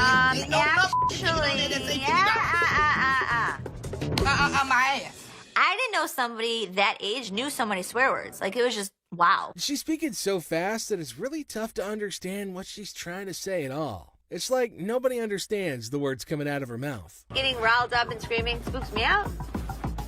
Okay, well, let's catch up again. Spook that job. Yes, spook that job. What can I say? Ashley tried to be as patient as possible with her, which is a first if you're new to the show. It's called Yiddish. What the is a Yiddish? Yiddish with a Y. Well, I understand that either. I understand Ethiopian. How about that? The customer would eventually wear her patience thin with her obnoxious attitude. You can pay off your interest. Actually, you have three. You can pay off your First interest. it was one. First it was two. Now it's three. Can you please make up your damn mind and tell me what the I gotta do? Just like she's always done, Ashley decided to screech her answers back in an attempt to match her energy, since her previous attempts didn't really get very far. Okay, then go pay $50.60 and come back when you want to. Where is your boss at? I'm the boss. Now what? Nothing go with it. I don't know what else you got to go with it. I ain't got nothing to go with. I'm asking y'all for something to go with it. Instead of just getting out of the store after all their business is over, this man decided to take a seat in one of the chairs in the store, which is a big no-no. No, he can go. I can't get a little bit from now. Hold on, man. Since he was being quite irrational, they decided to carry him out of the store, screaming and kicking. Can't get one. Get full. That's bull. That's bull. customer decided to bring a stereo that she'd gotten from the store that wasn't in absolutely perfect condition like she thought it would be. You bought this here? Yes. We just want our money back. The problem is I can't give you a refund. We just don't have that option. I can give you anything else that you want to use. It's not a problem. Things would have gone quite smoothly if the customer's brother, who decided to tag along, didn't try to complicate things. That's much more than that. Man, that's not cool, man. We want our money. They sold my sister some broken merchandise. I don't see no point of pawn shops anyway. It's pretty clear to see that they can't get a cash refund. After all, it's in the fine print. But this man remains obstinate with his absurd demand. Well, the problem is we don't refund. That's right on your receipt. So if you'd like to get something else, I have no problem with that. We want something a whole lot better than what we got. So you want to spend more money? Since the customer's brothers made it clear that he plans on making a fool of himself, Les decided to give him a chance to make a choice, or an ultimatum to be precise. You don't want this. You can take this stuff. Sir, listen. Sir, no. I will be forced to have you What you leave mean the- for? Who gonna do so? Immediately after Les gave him his last chance, the man made his choice, which can only mean that he'll be getting himself a one-way ticket out of the store. No. I don't. Okay, why don't we come over on this side? Let's come on over on this side. Why don't we come over on this side? You me like that, man. They tried to escort him out as calmly as they could, but the man just wouldn't let up. Now, come on, man. You don't want to be stupid. They'd eventually reached an agreement and the repair was underway, but the man decided to burst in once again to cause a scene. No! You bought me, man! No! All he got in return was his forceful removal, despite the fact that he was kicking and screaming like a little baby. Thank you very much. All right, man. I come here all the time, so you just gonna mess it up for me? I've been thrown out of better places. Next up, we've got this customer who had run into some financial issues that needed solving post-haste. I'm trying to get all my stuff out. So, what are you looking to do with that? I'm looking to get $100 for it to help me out. The deal was underway, but they eventually ran into their first cause for argument when the seller called this very outrageous price. What the hell is that going to do for you? $100 will help me move my out. It'll feed my dogs if I have to, wherever I find. To the seller, $10 probably wouldn't be enough to get him the services he's hoping to enlist with the money, but that's all Seth and Les can offer. What the do you mean it's going to be a good start? The $10 isn't going to be. Why couldn't you do 50? Can't help you unless you have a receipt. How about I just take one? It's their policy, and it was set to protect, the business, just like it has now. But this dude clearly wasn't a fan, so he resorted to a somewhat drastic measure. Take one. What do we got? Byron? What do we you got want here? to assist this, sir? What do we got here? What's wrong? I'll take this whole damn wreck. Hold on, my man. I'll take this whole wreck. What? He's messed up with his actions. Byron managed to kick him out before he could kick up more of a fuss. What? I can't have my coat back? Walk yourself out, bro. You gonna get my coat? Bro. Get my damn coat, man. The thing's flopping in the Here, damn you know wind. what, sir? I'm You going can coat. This customer is probably the funniest yet. She came in wearing the merchandise she was hoping to sell. How you doing? I'm good. How are you? I'm Shannon. Hi, Shannon. How much would you give me for this? How much you want? At least $1,000. Les's offer seemed quite little to this customer. This is a rabbit, a bird, whatever the I want it to be. They decided to just troll her as hard as they can. I thought you was talking about that side. I was like, that is too personal now. No, I'm not. Bobby tried his best, putting them through as they went round, checking. He directed them over to sales window for the payment. All right, enter your 4-digit PIN followed by the green button, please. Okay. Decline. It's declined. It is not declined. You better, It's okay. hell no. Things were strained between them all, but it got even worse when Ashley made a very terrible mistake. No, look. Your ass is going to give me that ring. Sir, listen. Sir. Bitch, who you calling sir? Who you calling sir? Since they couldn't calm the customer down, they had no other option than to toss her out. This is my anniversary now. Act like a lady. I am acting like a lady, but she gonna sit there and call me. No, she gonna sit there and call me sir. Oh my God. To start off this deal, Les and the customer had a little argument over the right procedure for authenticating diamond earrings. I was coming to pawn my ring because I have to pay my rent. It was due a couple weeks ago. Oh, okay. Rather than carry on wasting his time with the pointless conversation, Les decided to settle for business instead. Okay, how much did you want, man? $200. 200. Well, what I can do is I can give you 80. $80. $80. I'm not just about to let you have this for $80. I paid $500 for this. There's no way they can give her more than they can get back on the ring in case she, reneges on the deal. So Les tries to explain and hopefully make her understand. How would you? Man, what the? Just like that, she'll have to go back with nothing, and she might be barred from coming back, especially with how she tried to hit Les. Thank you. This woman could not keep control of herself. I don't know what the hell her problem was. I don't give a what her problem was. It was a day just like any other. Well, it was until Ashley was confronted by a very pissed off customer. I paid $500 for this earring, and look what this done did to my ear. Ugh. From how rapidly he fired out his complaints, Ashley tried to make him repeat the issues that he's got. You want me Can to I get figure my money out? back? You want me to figure out why your ear's turning a different color? Is that a real diamond? I look at his earring that he says is turning zero green, and it's a fake diamond with a fake metal. He might have switched the earrings out for another, thinking that he can get himself some cash at the business's expense. I got my lawyer with me. This is wrong. Show me your card. I don't have a card with me. What law firm do you work for? It's not important. It is. With how elusive the supposed attorney was being when asked to reveal his identity, it's quite clear to see that he might be a fake the man brought along. This is my attorney. Would you like to meet my attorney? I want my money. My attorney will escort you out. You better not put his hand on me. And you better turn around with your two legs and walk out yourself. Since he's been warned but refused to listen, he only had himself to blame for what was to happen next. Pushing on me. Get out. What you mean, get out? Get You out. don't just tell me what to do. Get out. Yeah, took my money. Just sold me a bold earring. Les had to attend to this customer who came in accusing them of having sold her a fake purse. Hi. I want my money back. I paid you $500 for this purse. I want my money back. If the lady would just calm down and try to explain things to Les instead of trying to mess with Les, maybe they could have gotten somewhere. I didn't give you a second when I gave you my money. Ma'am, I'm trying not to really You lose took my control. money and I won't. Show me the receipt. Well, she managed to calmly explain things to Les this time, which he couldn't be more than grateful for. This is tarnished. You know what that stands for? What is MK?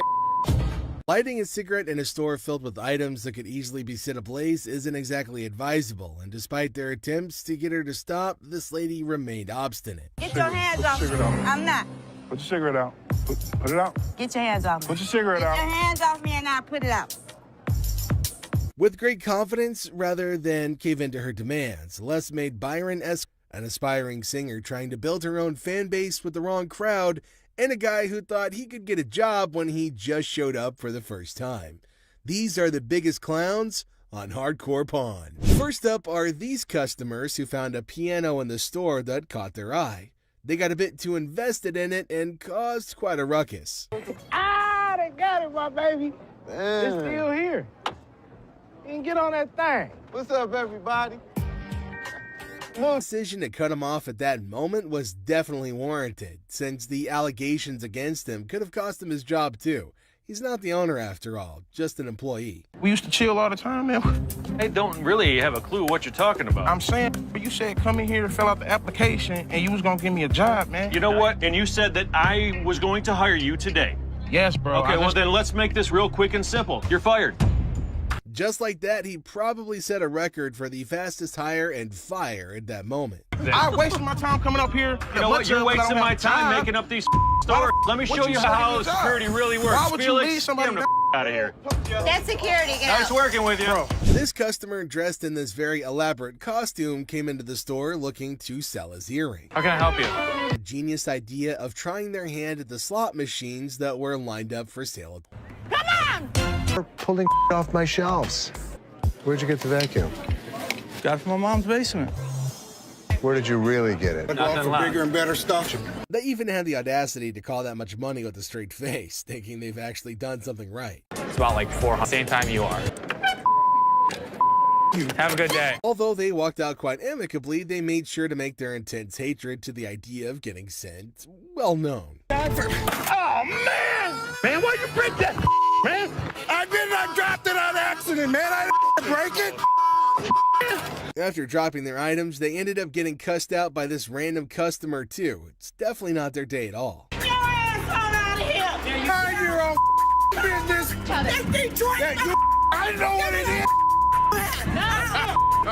Now we've got this British lady who started kicking up a fuss over what she considers an overpriced coat. Sorry, lady. My name is Ashley. Okay, Ashley, lady, how much? 400. Come on. How much? $400. If she really wanted to get the coat for less than that, she should have just negotiated like normal people do instead of acting all snobbish. I've come into your store to buy a coat. I ain't come in this store for you to rip me off. I'm not ripping you off. Those are actually just reduced to $400. No, I typically don't It's go going to around cost me a smelling lot of coats. money to get this coat clean. Do you mind? Sensing a storm brewing, Byron made sure to move closer since an attack on Ashley's person shouldn't exactly happen on his watch. I'm sorry about that. A British lady here, you know. Okay. Not one of your just bloody Americans. Come on. Show her the We're not looking at this big guy, we're looking at you. You're going to make me? He will. I don't think so. Nice to meet you. How you doing? Pleasure. If she knew she wanted to be treated the right way, then she should have headed over to a more sophisticated store. But that's only if she could even afford it. Have a good day. I'm not interested in your $200. Goodbye, lady! Goodbye, lady!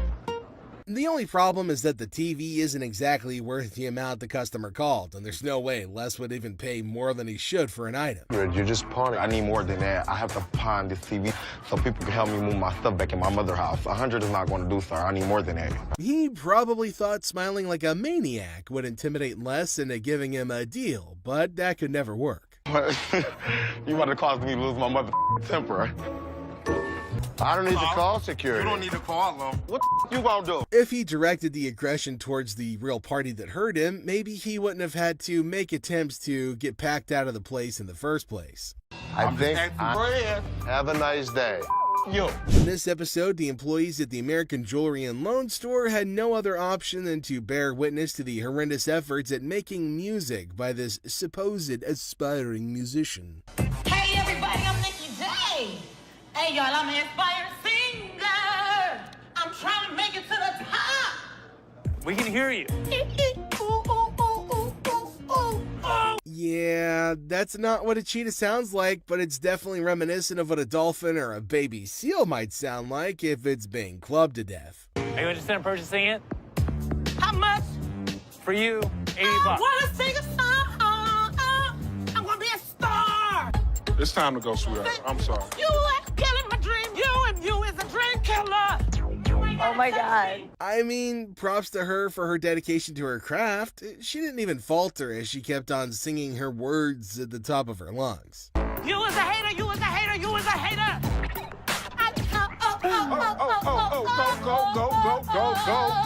Go home. After giving her the precious attention that she was craving, they eventually got bored and decided not to humor her anymore. No. Pull off. Want to? Man. Come back here. You want to? This customer tried to push a coffee machine he was trying to sell, but was in the worst condition ever, claiming that it's brand new. Bro, it's brand new, man. It's 40 bucks. I just need to go get a hotel, man. So it's brand new, right? Yeah, man, Okay. $40. Just give me 25, man. Brand new, still wrapped up in... The audacity to even claim it's brand new with the state it's in, that's just pretty crazy. He must have taken Seth for a fool. I mean, look at it.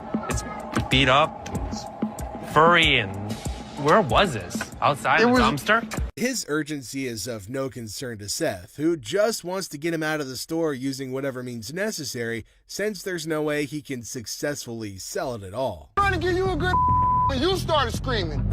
Man, listen, I'm almost done here, man. You are done. You're done. Hold on, man. I ain't going nowhere, man. We bet the staff at the pawn shop love their job, if for nothing. You know what? We ain't even friends no motherfucking more. You don't come to my house. At least they weren't yelling at us. Little bony ass bitch. Walk home. Get money back. Walk home. Walk home. A man walks in with a unique Native American artifact, and Seth loves it. Things go south when the seller uses Ashley's joke on her. Now, Ashley doesn't like it, and Seth isn't helping matters either. The problem is that Ashley is too emotional to be a businesswoman sometimes. So the pawn shop loses an artifact because of an innocent joke that was even apologized for. And to think that Ashley started it makes it even more ridiculous. How you doing? Got a few Native American artifacts here for you. This is a tomahawk right here. This is the war club. Resembles you, doesn't it? It's closer to you.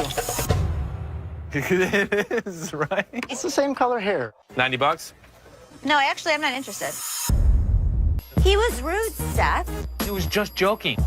He was not joking. My sister takes things way too personally. He was rude. Find out the cause of the commotion and gets roasted by the customer. Les goes insane with the money and the customer hits him. Don't know. And what the you gonna do, old man? What The badass. As you can see, I'm a badass. They say to be confident when making an offer, but this guy took his confidence freaking overboard. What part of Les does not need his services does Mark not understand?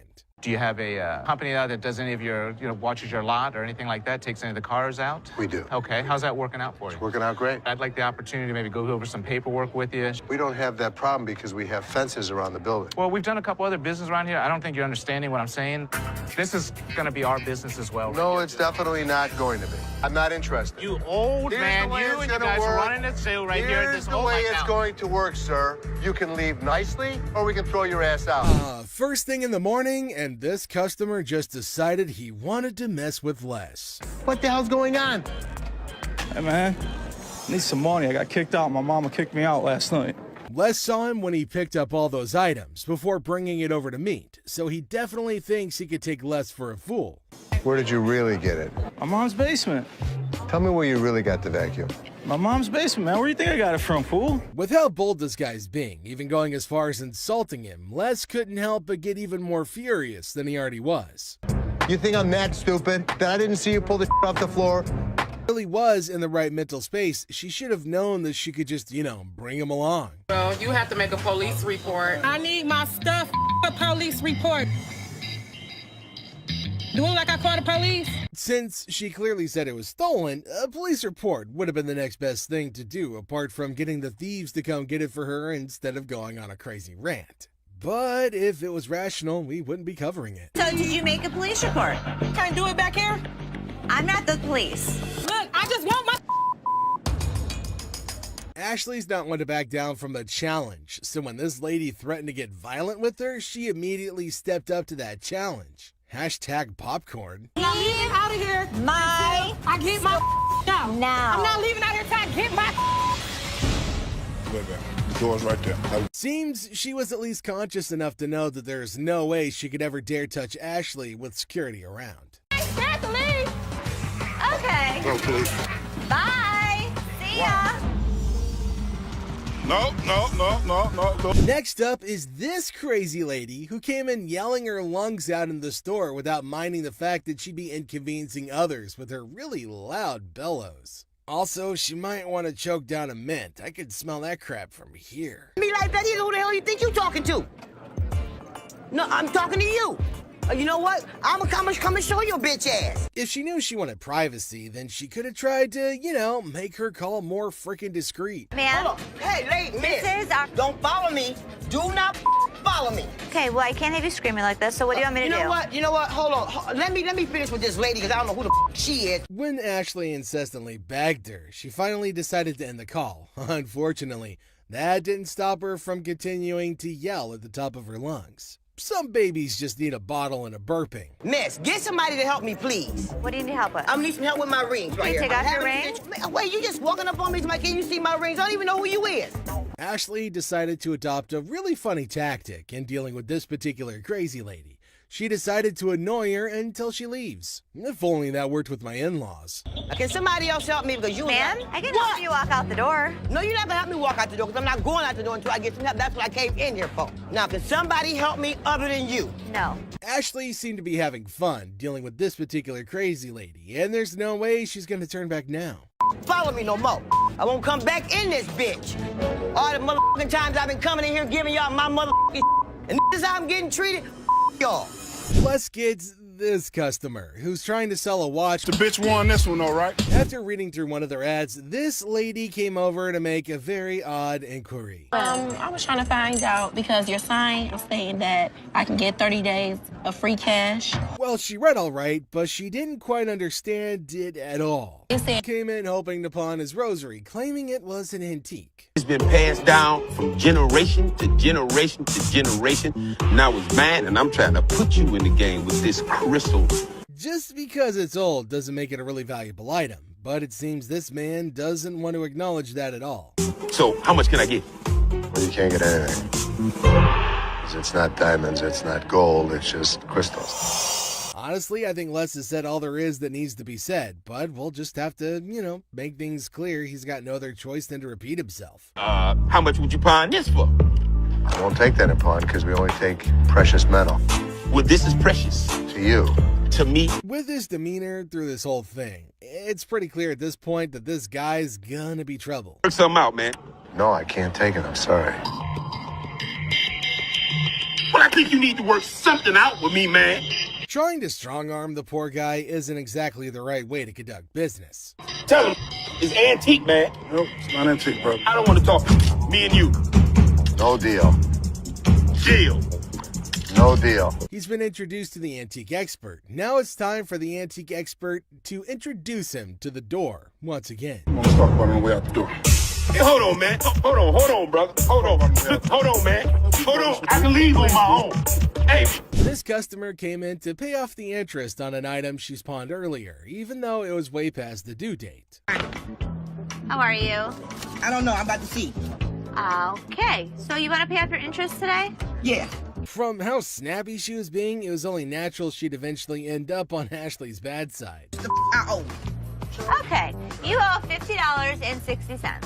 How much? $50.60. Where the that come from? The moment Ashley told her how much she owed, she went on a very huge rant in a fit of rage. I owe $50 for my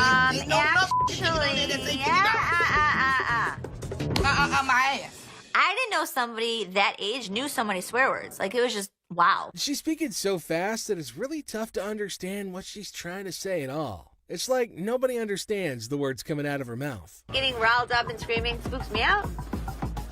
Okay, well, let's catch up again. Spook that job. Yes, spook that job. What can I say? Ashley tried to be as patient as possible with her, which is a first if you're new to the show. It's called Yiddish. What the is a Yiddish? Yiddish with a Y. Well, I understand that I understand Ethiopian. How about that? The customer would eventually wear her patience thin with her obnoxious attitude. You can pay off your interest. Actually, you have three. You can pay off your First interest. it was one. First it was two. Now it's three. Can you please make up your damn mind and tell me what the I gotta do? Just like she's always done, Ashley decided to screech her answers back in an attempt to match your energy, since her previous attempts didn't really get very far. Okay, then go pay $50.60 and come back when you want to. Is your boss at? I'm the boss. Now what? Looking a bit worse for wear, this customer brought in a set of fur coats. This customer was trying to sell a piece of jewelry that didn't exactly hit the specific weight to make him eligible to get the amount that he wanted to sell it for. It doesn't weigh enough for us to take it. That's a pretty bold request that he's made, especially to an employee of said store. He wants me to take my jewelry off and put it with his so I can give him more than $5. $5. I'm sorry. That's all we can go. We're just not interested. $5. We're not interested. Before he can hold everyone else up, Les manages to get him away from the window. Thank you. So I can't get nothing for it? Nah. Ain't nothing gonna work? We're not interested. Can't nothing go with it. I don't know what else you got to go with it. I ain't got nothing to go with. I'm asking y'all for something to go with it. Instead of just getting out of the store after all their business is over, this man decided to take a seat in one of the chairs in the store, which is a big no-no. No, he can go.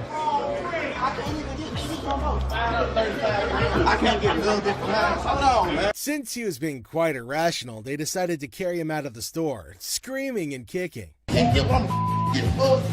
That's bull. That's bull. Beth is used to loud and rude customers, but this is the first time a customer tries to flirt with him, It throws Seth off balance for a second, but he proves that he's a businessman to the bone. What's your name again? I'm Seth. Oh, you cute. Yeah. Focus. Let me see your ring. Are you married? I'm good. That mean you're married? I'm good. Seth gives the woman his offer for her items, and she replies with an interesting counteroffer. Neither Seth nor Rich are willing to take up her offer, but Seth might know someone who will at least consider it. You want to taste it, Rich? I'm good. Rich, you just offered. Dude, listen, I wouldn't move in on your action. Hey, Rick. Would you suck on that pacifier for $20? Rick reluctantly rejects the earlier offer, but Seth raises the stakes and makes an offer his employee can't resist. Everyone enjoyed that, even Rick, especially Rick. I'll buy you lunch for the week.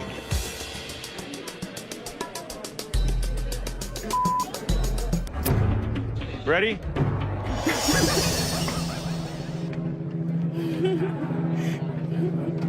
Seth closes a deal with the pacifier-sucking lady, and we can all agree that he made the best of the deal in every way. Would you suck it for $20? So $300. Sure. You want to do it? Great.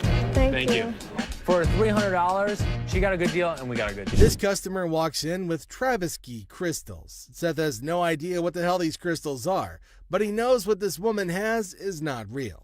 My grandmother gave me that ring before she passed away, and she told me that they were Travisky crystals. I'm not interested in your crystals. No, I'm not going anywhere until you give me some money for my crystals. Do you not understand English? The crystals may be fake, but not everything about this lady is fake, and she does her best to make that point to Seth. Me, personally, I'd rather buy a Kyber crystal. Something that's real. Really? These right here, they're real. They're real. Can I get some money for those? So you're gonna, you know what? All this fake ass. You don't know no crystals when you see a mother. You. Have you ever seen a devil walk into a pawn shop? If you haven't, then you're in luck. The next customer to walk in claims that he's the overlord of hell. Seth. They call me the devil. That's some freaky there, boy, let me tell you. Yeah. Yeah, he was a devil. Sure he was. Les doesn't care if this man is a 2,000-year-old fallen angel. The pawn shop owner is going to make a deal with the devil if he can make some profit from it. How long did it take you to get all these tattoos? Probably 2,000 years. How old are you? 2,500 years old. Tell me what you give me. The merchandise is worth scrap value. I could have gotten $650 for this stuff. I take $650. I can't give it to you. Sorry. Two old men come into the store looking to sell a computer that could go for a lot of money, if they sold it in 1997. We need some money. We're going to out west. We killed all the deer in Michigan, so we got to go out for bigger and better stuff. Most people don't get that aggravated when they bring in, like, ancient artifacts.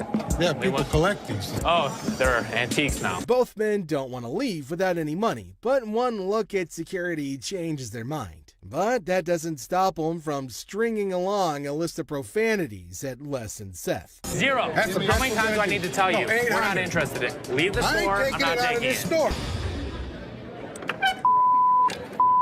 Have a good day. Usually things calm down once the noisy customers are thrown out, but this time it gets even more chaotic. We're even treated to an unexpected showdown. I did not drop it on accident, man. I didn't break it. I thought it was you, man. Oh, that's good. Two men come into the store and make the weirdest purchases. While Les is happy. Sit down, please. Yes. It's been brought to my attention that you have told Linda to get away from me, you bitch. Prove it. I ain't did nothing. Les is pissed with the gutsy move Tony pulled when he refuses to speak the truth, asking for proof instead. Tell me the truth. I did nothing but sold it, coat to a customer of mine. Les tries to make Tony confess by taking what he considers a softer approach. Tell me the truth and you'll be okay. It don't matter. I'm gonna lose anyway. What's the difference to me? Whatever y'all gonna do, man. What kind of attitude you got with me? It ain't you. Come on, man. You know what I'm going through out here. You know what she's doing on purpose. Do I give a as long as you make the sales? I make the sale. After trying one last time, Les manages to get a confession out of Tony. Well, ask one more time. Did you say get out of my way, you bitch? I told him to get along. Bitch, get the real camera. Since he confirmed he did violate the rules, Tony bags himself a suspension. Alright, see you Saturday. Maybe. Although he successfully delivered punishment to Tony, Les failed as a boss when he refused to try to know what could have led to the issue. How many chances can I give this guy? Ashley, how many chances can I give you? Me? You! Seth calls in Ashley, Seth, and Karen over to his office to go over the results he got from their miss. Making rounds through the shop, Les finds out Rich wasn't in his post. Where the hell is he? Rich! Seeing that Rich had left the business in a bid for pleasure, Les calls him over for a chat in his office. I'm looking for you in layaway. Where the hell are you? I gotta sit in layaway all day long and just wait for something to happen? I needed to take care of something that was out on the floor. Les threatens to fire Rich, who had been a loyal employee at the shop for over 20 years. Karen attends to a couple who come in looking to buy a ring. Helpful as she can, tries her best to give the details of the ring the lady picked. However, she seemed a little bit unsure with the way she was explaining, so Ashley approached with the hopes of he manages to snatch the sale by pitching in without consulting Karen, who started the whole thing, leading to her having an even more unfavorable conversation. Starts normally enough. You might even call it pleasant. Hello. Hi, how are you? I'm good, how are you? The intent behind the customer's visit to the shop is adorable, but the valuation of her gadget is high. It's worth less than $500 to Ashley. How much would she be willing to give to the devoted girlfriend? Leslie decides to fire Justin since his actions breached his trust. You broke my trust. And because of that, Justin, you're fired. This attends to a very strange customer who walks into the shop with an imaginary companion. A man walks into the shop with hopes of trading in his faulty phone for another. Without any evidence to back the man's claim, Rich asks him to take his lead. These phones right here. What about that one right there? Did that one work? A man and his girlfriend meet Seth with the hopes of making a trade. He told me he spent $1,000. They're not real. They not real. No. The man tries to stop his girlfriend from trading in the earrings he got for her so he can... The woman accuses Ashley of selling a fake item to her. She threw it back at me and told me this ain't chinchilla, this is rabbit. After the customer revealed how she came, Byron tried to escort the woman out of the shop before the situation got worse. Man. Two ladies walk into the shop, heading over to the redemption section of the shop to reclaim a ring they'd alleged. Of course we are. I will be back with my attorney. I'll be more than happy to explain it to them. And silly, delusional customers who are more trouble than ever. These are... First up is this customer who came in hoping to get her son a gift. Hi, how you doing today? I'm good today. I wanted to find something nice for my son. But she must be demented, since she kept on claiming she dropped a phone on the display case when she clearly didn't. Where the hell is my phone?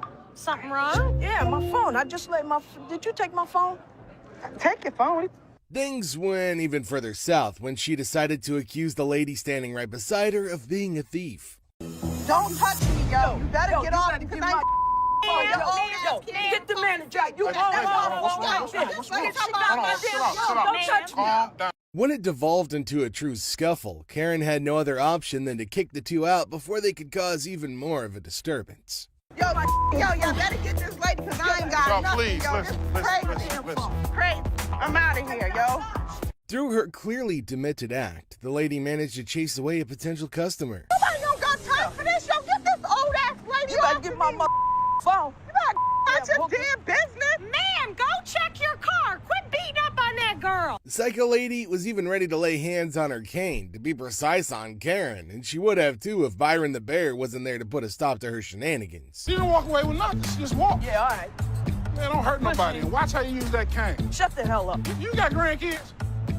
You know, Ashley's got bigger pipes than a church organ, and I never thought I'd see anyone that could actually out-yell her, but oh, this lady can. Innocent customer got more than she bargained for when she ran into this other customer who came barreling towards her to accuse her of damaging her TV. Excuse me. Bitch, you hear me? Bitch, What, you made bitch? me drop my TV. You dropped your TV because you wanted to drop your TV. First of all, bitch, I said hold. Ashley decided to jump in to settle this whole spat before it could get even more out of hand than it already had. Me personally, I would have grabbed some popcorn and watched the show. How did she break your TV? Because I'm in a daycare, we're trying to have a pizza party for the kids. Oh, how fun. So how much money are you guys looking for today? $300. The amount they asked for had Ashley reeling back and looking like she was constipated, but it's their business, not hers. For a pizza party? Yeah. Yeah, we're gonna do cupcakes, games, giveaways, gift bags, all that. In true pawn store fashion, Ashley reveals she won't be handing the exact amount they were hoping for. Okay. How much are we looking at? Yeah, how much? So they're going to be under $30. I mean, honestly, the amount Ashley offered is a bit disappointing, and the ladies were quick to make their thoughts on that known. We're gonna need more than that. That's not enough. This would definitely take care of a couple pizzas. I don't think you're hearing us. Then, to add insult to injury, the ladies treated Ashley the same way they would treat a kid. Did you have any breakfast today? Kind of a little cranky. I think I have some crackers in my purse. Oh, okay. I can't give you $300. Ashley has never been one to take any form of disrespect lying down. And since they decided to disrespect her instead of having a civil conversation, Ashley had no choice but to have them tossed out. Oh, it's the boy on the playground. Is this your friend? You're calling him to put us out? Always on the playground. Right. We out of here. Have a nice day, ladies. We've heard of getting rings to commemorate relationships and friendships. Well, this lady decided she wanted to turn things on their head. I'm looking for possibly some jewelry, a ring preferably. A ring? Engagement? No, I heard that they also symbolize like your commitment to yourself, singledom. So, singledom, yes. Ashley immediately carted out all the rings she could that would be befitting that purpose, but the lady felt they were too expensive. With round diamonds on the side, set in 14 karat, and that one's $675. I like it. But, I mean, I don't think this ring is worth And here comes the part where she tries to haggle on the price. $450. Let's see how serious you are. $500. $425.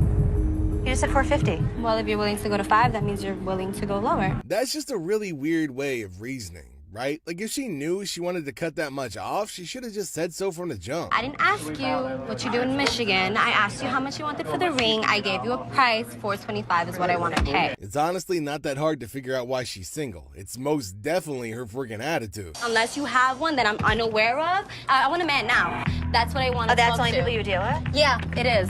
So do you have a penis? If so, whip it out and I'll deal with you. She's probably been just getting away with a lot of things due to her looks, but unfortunately for her, she ran into Ashley, who don't give a what. You ain't gotta touch me. You're crazy. Am I? You are. Jealous ass bitch. Wish you look like me. Shove it, bitch. Where the sun don't shine, where your man don't want to even. This angry lady just came barging in, causing a scene as she screamed at the top of "Oh, the trouble continues." This lady established her position as a troublemaker the moment she walked into the store. What's wrong with this place? Who do I talk to around here? Can I help you? Yeah, you sure can. It's always been part of their policy to never hand over refunds to customers. All they could do is give them store credit or hand over something else of equal value. This right here. Okay. So you want a cash refund, you said? Yes, I did. Okay. It says no cash refund. For a native English speaker, this lady seemed